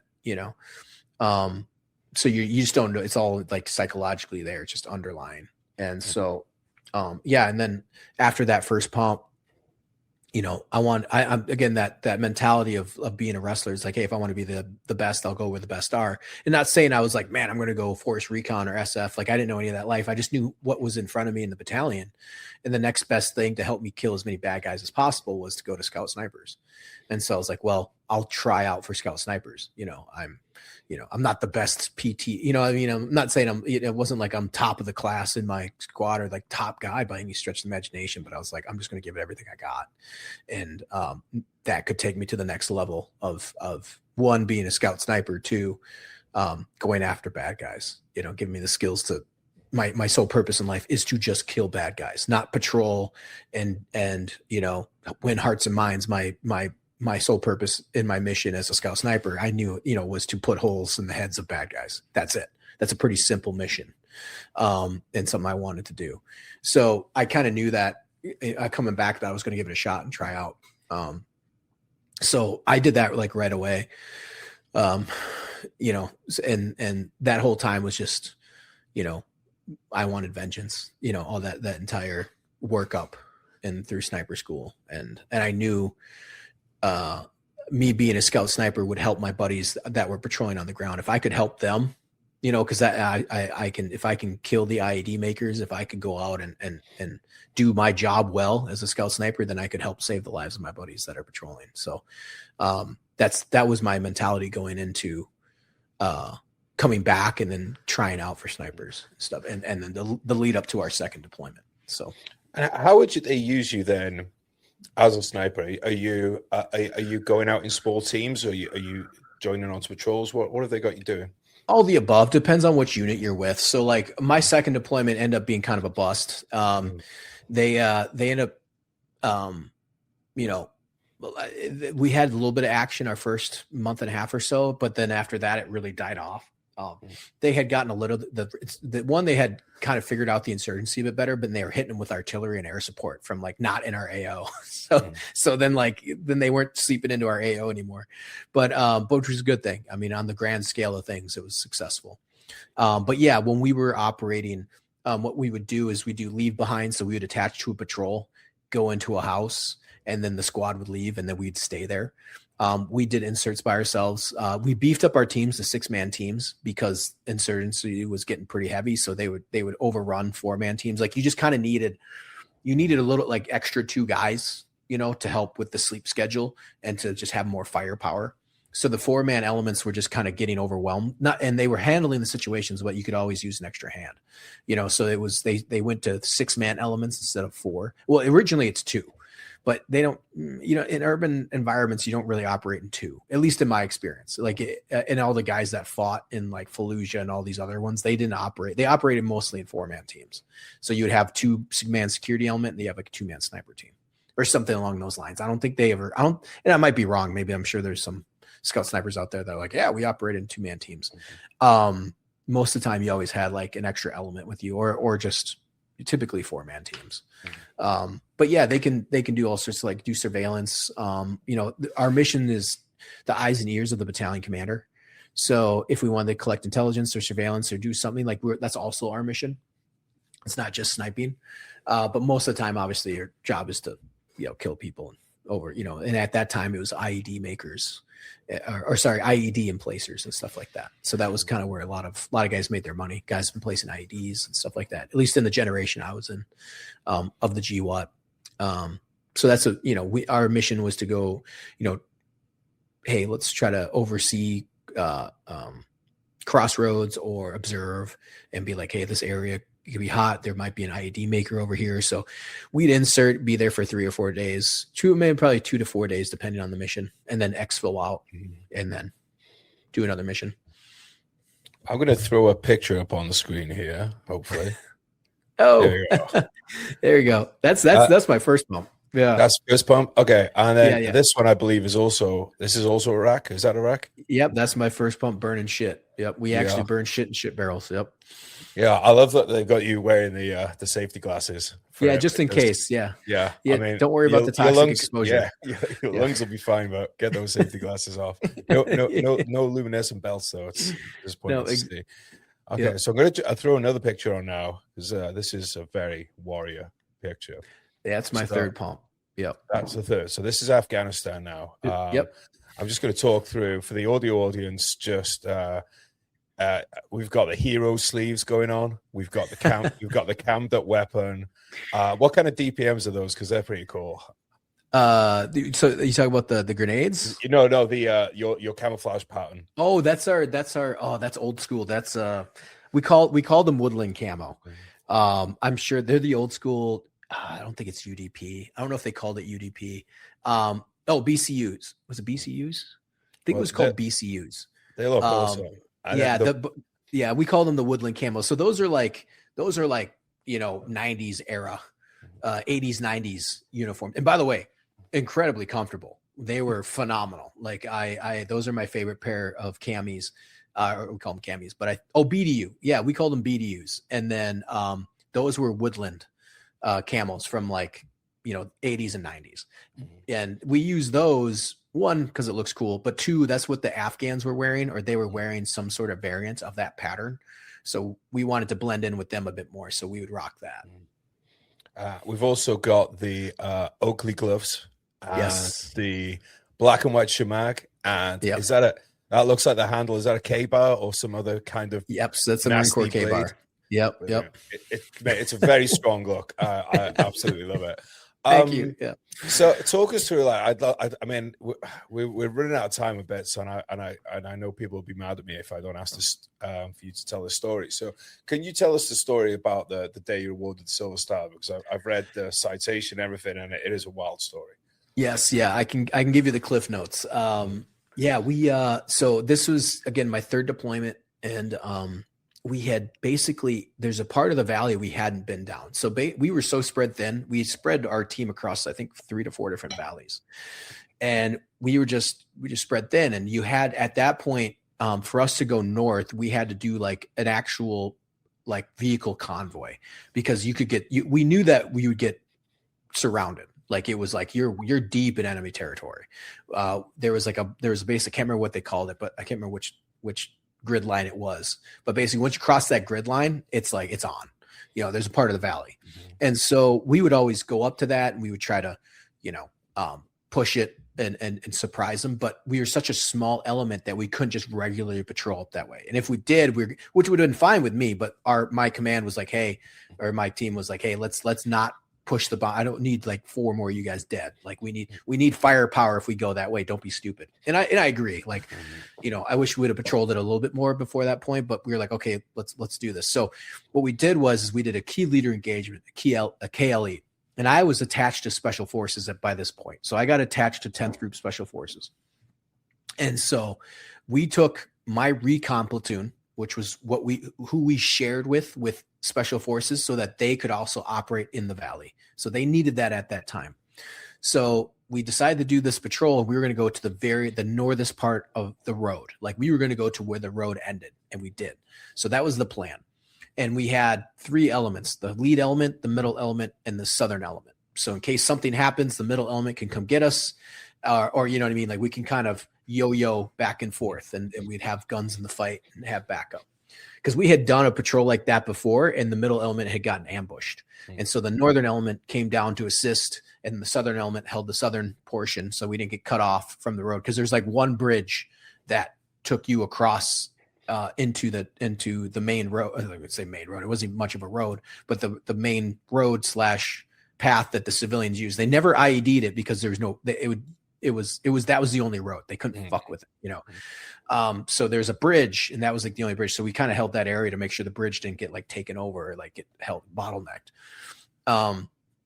So we went north and we surprised them essentially. So we got to the very northern part of the valley to where the road ended. Now, mind you, there was villages across the wadi, like across the little finger or on the next finger over terrain, that the whole nother village we never got to. Like I have photos. It's just a whole nother village, just never touched it. You'd have to like patrol to it. So we got to the end of the road, and it was about 6 a.m. in the morning. And we surprised them because we show up. We're like, hey, let's talk to the leader, the head honcho, or just the elder in the village. And all these military age males come out, like an ungodly amount of them. Mm. And we're like, well, clearly this isn't, and we knew it too. It was fighting season. This was July. So it's fighting season. We know what's going on. Obviously we can't engage because, whatever. So, and they're playing along too, by the way. So we have all our gun trucks, they come out of the woodwork and they're like, let's have some chai. Let's have some tea. So I always say, I drank chai. I drank tea with the guys that would then, try to kill me 2 hours later, unsuccessfully. And, and I'd say I drank chai with guys that I would kill 2 hours later, so it's like one of those things are just crazy. It's a crazy world, man. Like you're like, hey, I sat down with guys that were going to try and kill me 2 hours later. So, and we talked about life, or talked about, the weather. And so anyway, so that happened. And then we start moving south, and we go, all right, like let's split off. Doug Vose, he's the chief warrant, wanted to split off and patrol and parallel down the valley. So we would take the riverbed, and then the vehicles would parallel us for support down the road. Clearly that didn't work out. Like it was like they outran us right away. We lose comms, or our comms starts going to shit because we go into the riverbed. So we're going down into the riverbed and start moving south. And so we start getting word over the radio that we're going to get hit. There's the southern element. Someone walked up to the southern element. One of the farmers or somebody walked up to him and was like, hey, your guys the bad guys are in the valley and you're going to get hit. And so they radioed to us. They're like, hey, just be aware you might get hit. Just, keep aware of the situation. And we're like, okay. And I remember I turned to one of the Afghans. I told him to turn his AK off safe. And he like looked at me. He almost shit his pants because he was like some 18-year-old kid from Kabul, he was just like, holy shit, And so we kept taking the riverbed, and we got, and there's a point where Shuey was a special forces soldier, good friend of mine. He was on point, and he's like, hey man, come up here. And I'm like, okay. So I kind of like maneuvered to a tree next to him, you know, taking cover about 10, 15 yards ahead of me. He's like, hey, do you hear that? And then boom, all hell breaks loose, man. Alak Akbar, machine guns come, just start shooting down from us on top of like these. We're in the riverbed. And so if you know, Afghanistan, so like, you know, the sides of the riverbed shoot up right away, you know, like pretty steep. And so they're about, I don't know, 20, 30 feet high, maybe. And it's canopied though. So there's basically a canopy of trees that are covering the riverbed. And so they're shooting kind of, they know where we are, but they're kind of shooting blindly at us per se. Like they're shooting through the trees and they're just fucking, dude, the tree next to me explodes. I get shrapnel all around my eye, across my face. And I didn't really realize it till later. So I actually got wounded twice in that battle. Not just once, but twice in the opening volley of the ambush. And then Stovall got hit. I ran over to Stovall. He was good. I cleaned up, you know, got him up, cleaned him up. He was good to go. He had a nice clean through and through. So yeah, anything to worry about, and got patched up. And then we moved our way up onto the ridge, and then we pushed him back, got up to the ridge. And then I remember there was a bit of a lull, got everybody up, and it was like if they were regrouping. So, and then all hell breaks loose again. But we're in control. We're firing back and forth. And that's when I got my 2 kills that I know I got. And we're also just, there's guys popping up everywhere, but we had the situation kind of under control, right? Like, and there's a lot of stuff that happened. And I sometimes when I go into details on stories, like I kind of have to go back and rack my brain, because I know there's parts of the story that happened. I just don't know which order they happened in. Because it was chaos. But at that point, in generalities, we had kind of secured that position, right? Like, okay, cool. We were getting into a fire. We're going back and forth. They're kind of on the north side and it would have been the east side, and they weren't quite to the south of us yet. And so the west side was open, and that's the side of the road that was on. So what I did, I was like, okay, hey, you guys got this here. Let's make our way back to the road, because then we can meet up with the gun trucks, or at least get back to urban and not have our asses hang out in the breeze, you know? So I go to the west side. I kind of make my way up one terrace, secure the west a little bit. And Gunny Rogers was over there too. He was one of the Marines that joined us last minute. They were our replacements, but he came on this patrol. So it was his first patrol. Oh, wow. And yeah, right? Talk about like walking into it, right? Yeah. Like it's luck. He walked into this battle. That was the first introduction to Afghanistan. And so we were taking the west side, and I was holding security looking towards the east, because I was like, oh, there's nothing coming from the west. I'll kind of hold this side, but I was looking that direction because that's where all the action was taking place. And that's when I got hit with a machine gun. And I thought it was an RPG. Like, I thought I was dead. Like, I remember an explosion happened. Everything went black. And then next thing I knew, I'm running, and I'm running down the rock wall. And I remember thinking to myself, my neck is on fire, my arm is on fire, but I'm not like bleeding out. You know, like it's just like one of those adrenaline, like it was on fire. Like it's just like, oh my God. And but I was running, and I just, bullets were kicking up all around me, hitting the rock wall. They're bouncing off the like the ground. And I remember seeing my Afghan, he's a sniper that I trained, and he's going, come to me. Like, you know, he just like, you know, and I remember it was everything that works in your head. Like when I say you're operating in the black, and you're like a master of chaos. When you get good at war, you calculate everything around you.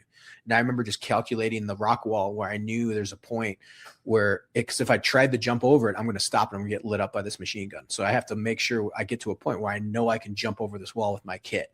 And it came to a point where I knew it was right. And I just, I side rolled over the rock wall, and then was returning fire with my M14. And then I got Gunny Rogers, thought he was dead, and I managed to give him that's a little story, but like I said, I'm kind of giving the cliff notes here. And so I managed to give him cover fire, get him over the rock wall. So I'm pulling him over a rock wall and firing with the M14 in my hand to make sure I give suppressive fire. Now we're fully surrounded, north, east, south, and west. We're completely surrounded. And that's when I hear, again, given the Cliff Notes version, essentially, Vose gets hit, and I hear man down from one of the other SF soldiers, Aflag. And I was like, Aflag. And I was Justin. And I was like, how bad is it? I shout back, like, how bad is it? And he's screaming, man. It was like one of those screams that you just like, it's just emergency, like just panic. And so I was like, all right. I looked at Gunny. I was like, hey, hold this side.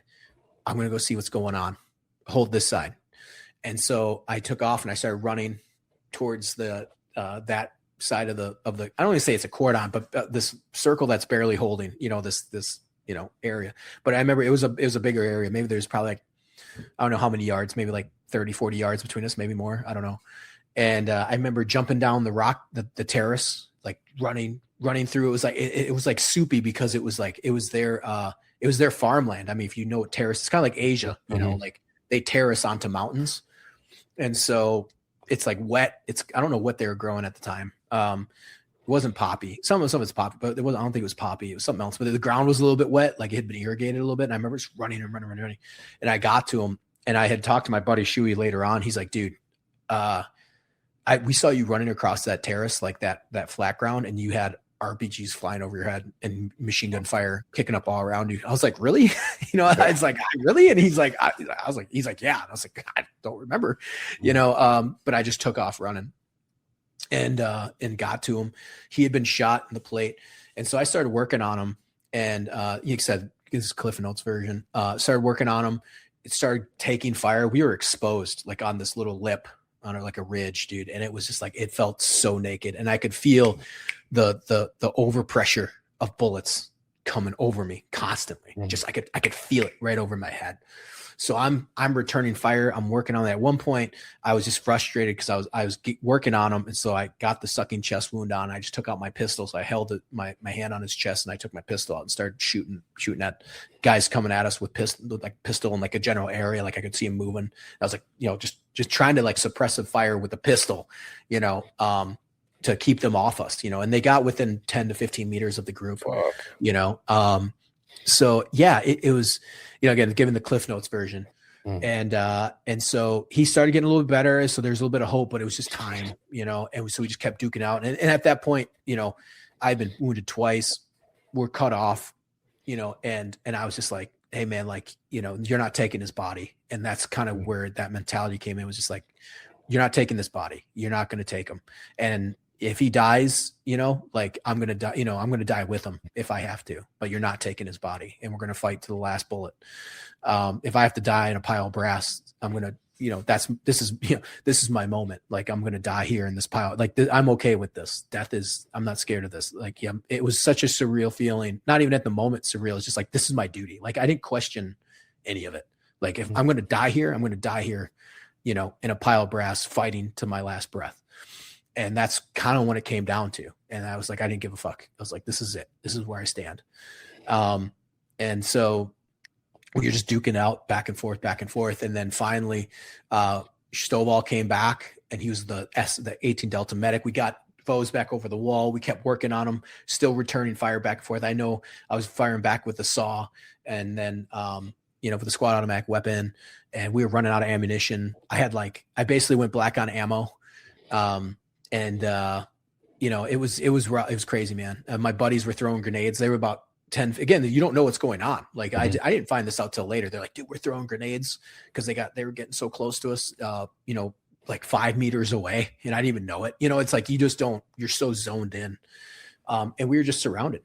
And then just like in a movie, man, we're working on Stovall, and working on Vose, me and Stovall. And I was basically holding security and shooting back, working on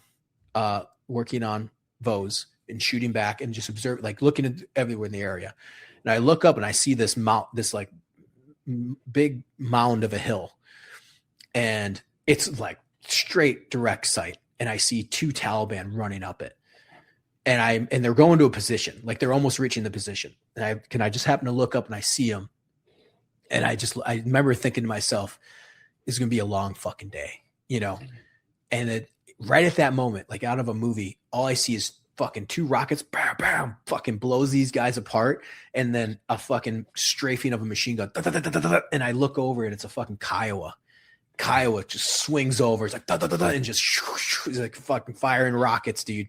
And it was just like, oh my God, you know, like hell yeah, you know, like if the reinforcements were here, and those guys started lighting dudes up. And so then that kind of put pressure off of me to then work on Vose again. And again, there's just like so much stuff that's happening, and the convoy had fought their way up. There's so many elements of the story that they fought their way up the valley, and they were just getting fucking pummeled all the way up the valley. They finally get up and then make their way to us, and then we're still making contact.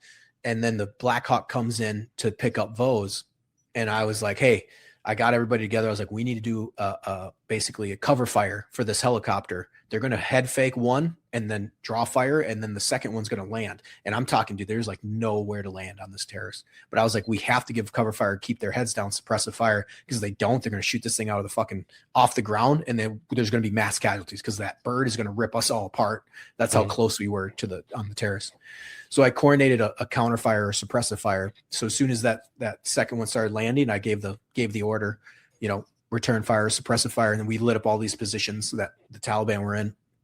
They land, pick up Vose, and so much so my buddy Shuey said, you know, I don't know if it was the medic or because they also have security on those birds as well. He told me when they were running Vose up, the one dude jumped out of the helicopter, out of the Black Hawk, and went, holy fuck, and just started like shooting at positions because it was just like so crazy. And they landed, got Vose out, and then after that we gathered everything, and then we we made our way back to the road. And then when we got to the road, it was like a Black Hawk Down moment. It was like there was like 8 gun trucks, you know, with machine guns pointing out, you know what I mean? And it's like walking up, and I was last man off the battlefield. And like that, because I made sure that I was like, okay, like we got everything. And me and Shuey kind of bounded with each other. And I made sure I look back and I'm the last one. Like I was like one of those moments where it's like, I will be the last one here. And we did. We walked up and patrolled up, and I was the last guy to come over the ridge. And my team was like, holy shit, man, we thought you were dead.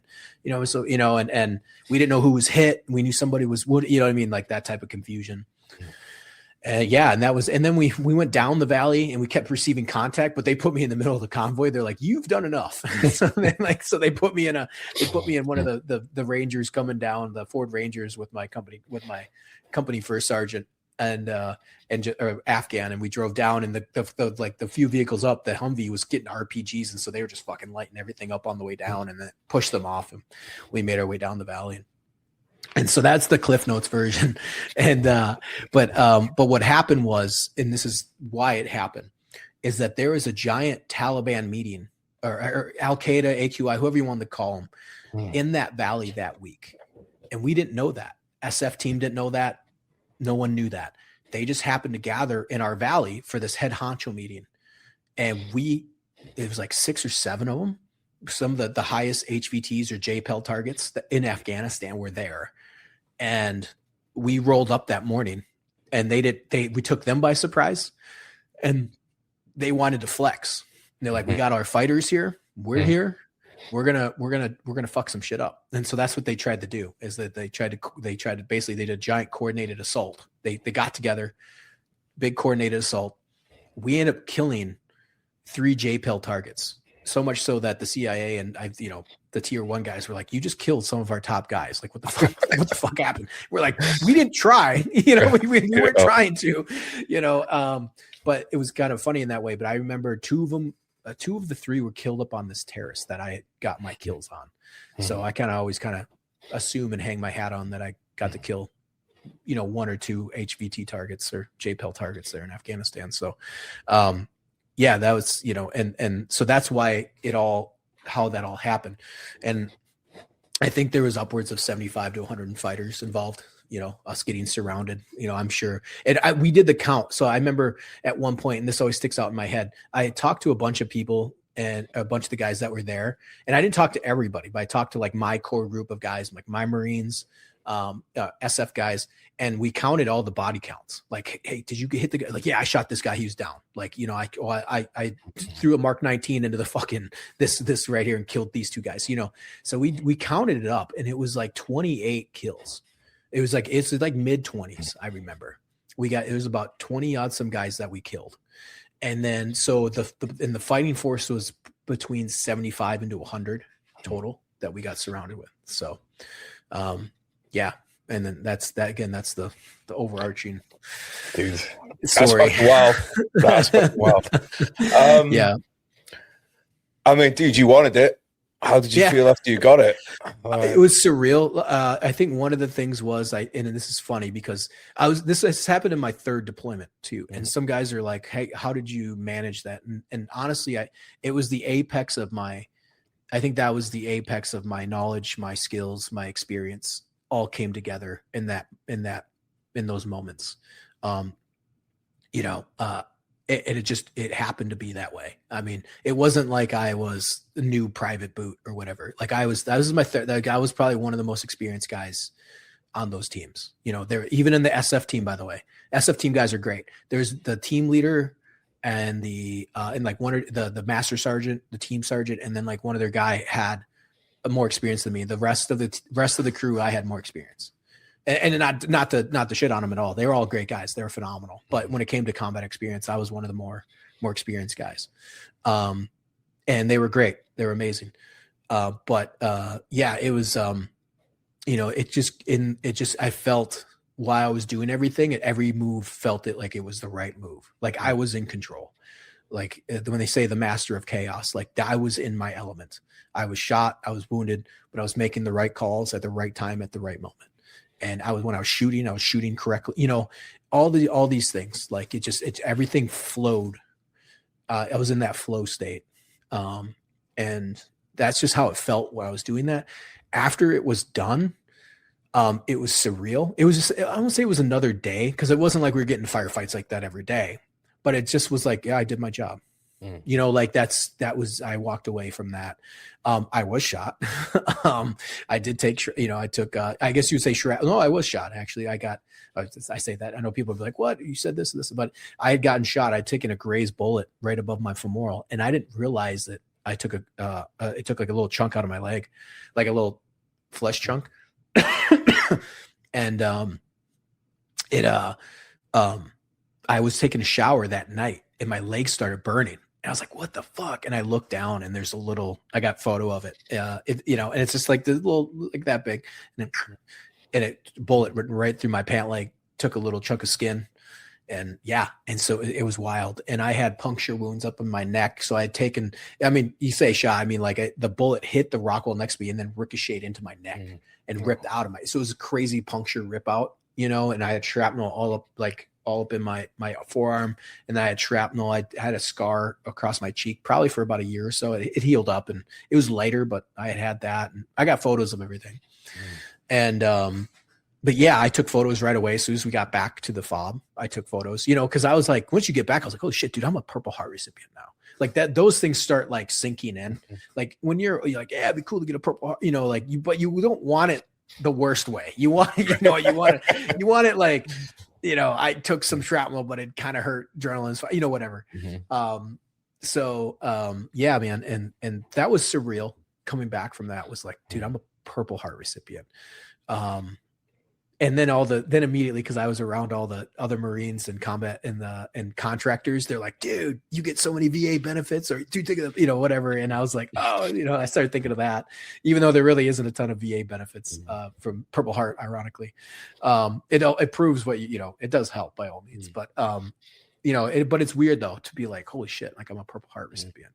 And then the battle took place. Like I knew it was a bigger battle than most, but I did what I, needed to do that day. I did my job, and, so I was proud of that, but you're a bit down, you know what I mean? Like we lost Vose, kind of got, I wish I could have done things better. You know what I mean? Like I wish I had my M14, right? I wish I had my M4 203.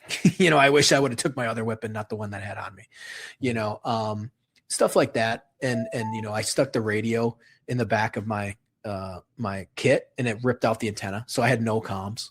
So, worst case scenario, no comms, nothing, going black on ammo. We're surrounded. And I'm like, all right, we got to make it work. This is the mentality that I was in. So yeah, it's just like that type of stuff. And yeah, at the end of it, it was, a little surreal. And that was like our last patrol, it was actually kind of our last little patrol, or not say a little, but like last big movement, because we were going to do another operation that didn't happen because the French bailed, and we're supposed to insert on the ridgeline and get some revenge. And I missed out on that operation. They actually did do the op, but they did it a week or two after I had left, which was really annoyed. And so, but my buddy Shuey and all of them got some more action after that. And then they got another Purple Heart. I think Stovall got another Purple Heart or something like that after that. I think he got shot again or something. But yeah, that op I helped design, and I was pissed that I missed out on it. But then it was like we cycled back to the States, man. And that's when you kind of like, you know, you did 3 deployments, you did all this stuff, you went above and beyond what you signed up for. And then you get home, you get back, and no one knows. But then also at the point you feel like no one cares, but it's also like, you know, what we did that deployment, like what we did was, you know, so far above and beyond what we were supposed to be, you know, doing as infantrymen, and the amount of responsibility you had, the things we accomplished. And like, you get back and everybody wants to make sure you have a high and tight, and they're like, hey, Marine, like you're back to being a corporal. And you have staff sergeants, and these guys are like, "Oh, you think you are?" And it's like, man, fuck you. You know, like I know you haven't done what I've done. You know, so it's kind of like that mentality. And so I was getting out, and so I was ready to get out. Like I needed to get out, and I was more than happy to get my papers to you know, leave the Marine Corps. It was time. They got their money's worth out of me. But yeah, man, after that battle was pretty, you know, I won't say surreal, but it is one of those things you walked away with, that I knew what I was capable of. So I did set out. I accomplished what I wanted to do by happenstance, by the way. You know, that's not how I felt going into that deployment. Like I felt like I could have done more after my first 2 deployments, you know, cause you always want to get into more action. And even that third deployment, we didn't get as much action as we thought, but that battle was obviously a huge battle, you know? And that happens for guys, you know, that's just, you know, you got guys that were in the Korengal multiple times that have over, you know, probably 300 to 400 or 500 firefights under their belt, you know, and they deserve all the accolades in the world. And then sometimes you get guys that show up and they're in one battle that defines, you know, history, or not mine, but you know what I mean? Like the guy that happens in Afghanistan, there's a few, you know, like Dakota Meyer, he's one of my boots. He was there only a month, and he did the Medal of Honor run, and then they pulled him out of country like a month later, you know? So, and he haven't seen any action before that, you know, in my platoon, Scout Sniper platoon. So you have, you know, stuff like that, you know what I mean? So yeah, man, it's just luck of the draw. Yeah. But after all is said and done, you know, you know, you walk, you know, and once you look back on what you've done, you know, that's always like, you know, during the journey, you're like, oh, I'm not really doing as much as I should, or maybe blah, blah, blah. But then you like look back and you're like, holy shit, that was my 4 years in the Marine Corps. I remember being on the yellow footprints, you know, and in boot camp being like, you know, I got 4 years of this shit left, you know, and then fast forward, and now I'm a Purple Heart recipient. I know I was getting nominated for something big, or bigger than like a Bronze Star with Valor, you know, in our award system. And I had 3 deployments, 2 wars, you know, decorate, you know, I don't say decorated, but you know, medals, and it's over. And they're like, go home. Thanks for your service. You know, it was weird. But I was happy, but it was definitely weird, surreal. Like emotions are all over the place. I was happy it was over, you know. It was just because I was never a lifer, and so I knew that there was the next path or the next journey I needed to get going on. So, oh, bro, I want to be respectful of your time, but I've got to ask, because it's I mean, that's a crazy story, full stop. But one of the most unique things of that story is the fact that you had tea with these guys just before. I mean, that might be like well, maybe there's a few from like those kind of places with the ODAs and stuff, but sounds like a very rare story. If you had the opportunity to sit down with those guys again now, what would it be? Probably 16 years later or something. Like the same guys, and they said, like, right, we're gonna set you guys up in a cafe in Minnesota. Oh yeah. Would you sit down with them? You know what? A buddy of mine asked me this. He wanted to know, this was like probably 2 years ago. My buddy Nick Laidlaw. You know Nick. Yeah. Yeah, he was like, he's talked to Taliban fighters, or Afghan fight, you know, that fought with the Taliban, and for interviews. And he asked me that about 2 years ago. And I was like, you know what? I don't think I'm ready for that. Because I think that the Afghan evac was pretty fresh in my mind. Right. But I think I might be able to sooner than later. Not this moment, but it would be interesting to talk with some of those guys. I think as time goes on, more amped to be like, or not, more, I would consider it more, I've even considered it more than when Nick asked me like 3 years ago.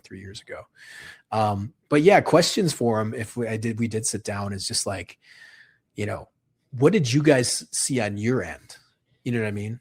Like, what was the battle like from your end? You're the one that got guys smoked, and you know what I'm saying? Like, right. but you're the ones that got the rockets laid down on you. Now, granted, there's a bunch of elements, so I'm sure it's kind of like our side where it's like, I don't know what's happening 10 feet beyond me right now. I'm doing my little box, my corner of the firefight, and that's all I know. So it would be interesting to hear like their encompassing story of that. I'm sure it's different. I'm sure they came out on top, Yeah. Or something it'd be fascinating because it's like, I'd love to know. Yeah. It's like, is it the same things? Are they, is that guy like, yeah, that was my defining moment that day when, when we surrounded those Americans, and like, I find it fascinating to think of that. Oh yeah, I agree. I 100% agree with you. Like what goes through their mind, because then it's also like, there's like, because if you think about the kill ratios, and you don't see them a lot, but like I said, we killed or wounded 28 of their guys, or mid 20s. So what was that like? You know what I mean? Like it's a lot of guys, we killed 3 of your commanders. What was that like? Intel is always different. So I don't know. Honestly, I don't know the official numbers anymore. It's been a while, but I know for sure we killed 3 of your commanders. If someone killed 3 of our commanders, that's a big deal. Like not a good day. So they know that happened. Yeah. And I agree. I think it'd be like, hey, what did you think of that day? Or what happened that day? Well, maybe one day we set it up, bro. Yeah, exactly. Yep. So mate, we've had 2 hours. Obviously we can barely scratch a fingernail off the top of your life, everything that you've done and that you've been doing. But can you just let people know what you're up to now, where they can find you, where they can join in with all the stuff that you're doing? Absolutely. So you can find me, go check out my podcast show as well, Into the Breach. Well, it's very veteran centric right now. But my goals have shifted with that, but the main goal is to capture people's stories, also kind of capture, something for my kids and for other veterans' kids as well. Be like, hey, this is what dad was like, or this was, the story they told. But I also, the secondary goal, which is evolving more now, is I'm trying to capture more Minnesota and Midwest veterans, and capture their stories here in my own state. Because I'm bringing in the tier 1 operators, the special operations guys, my friends, other infantry guys. But my goal though, that was to kind of get the ball rolling.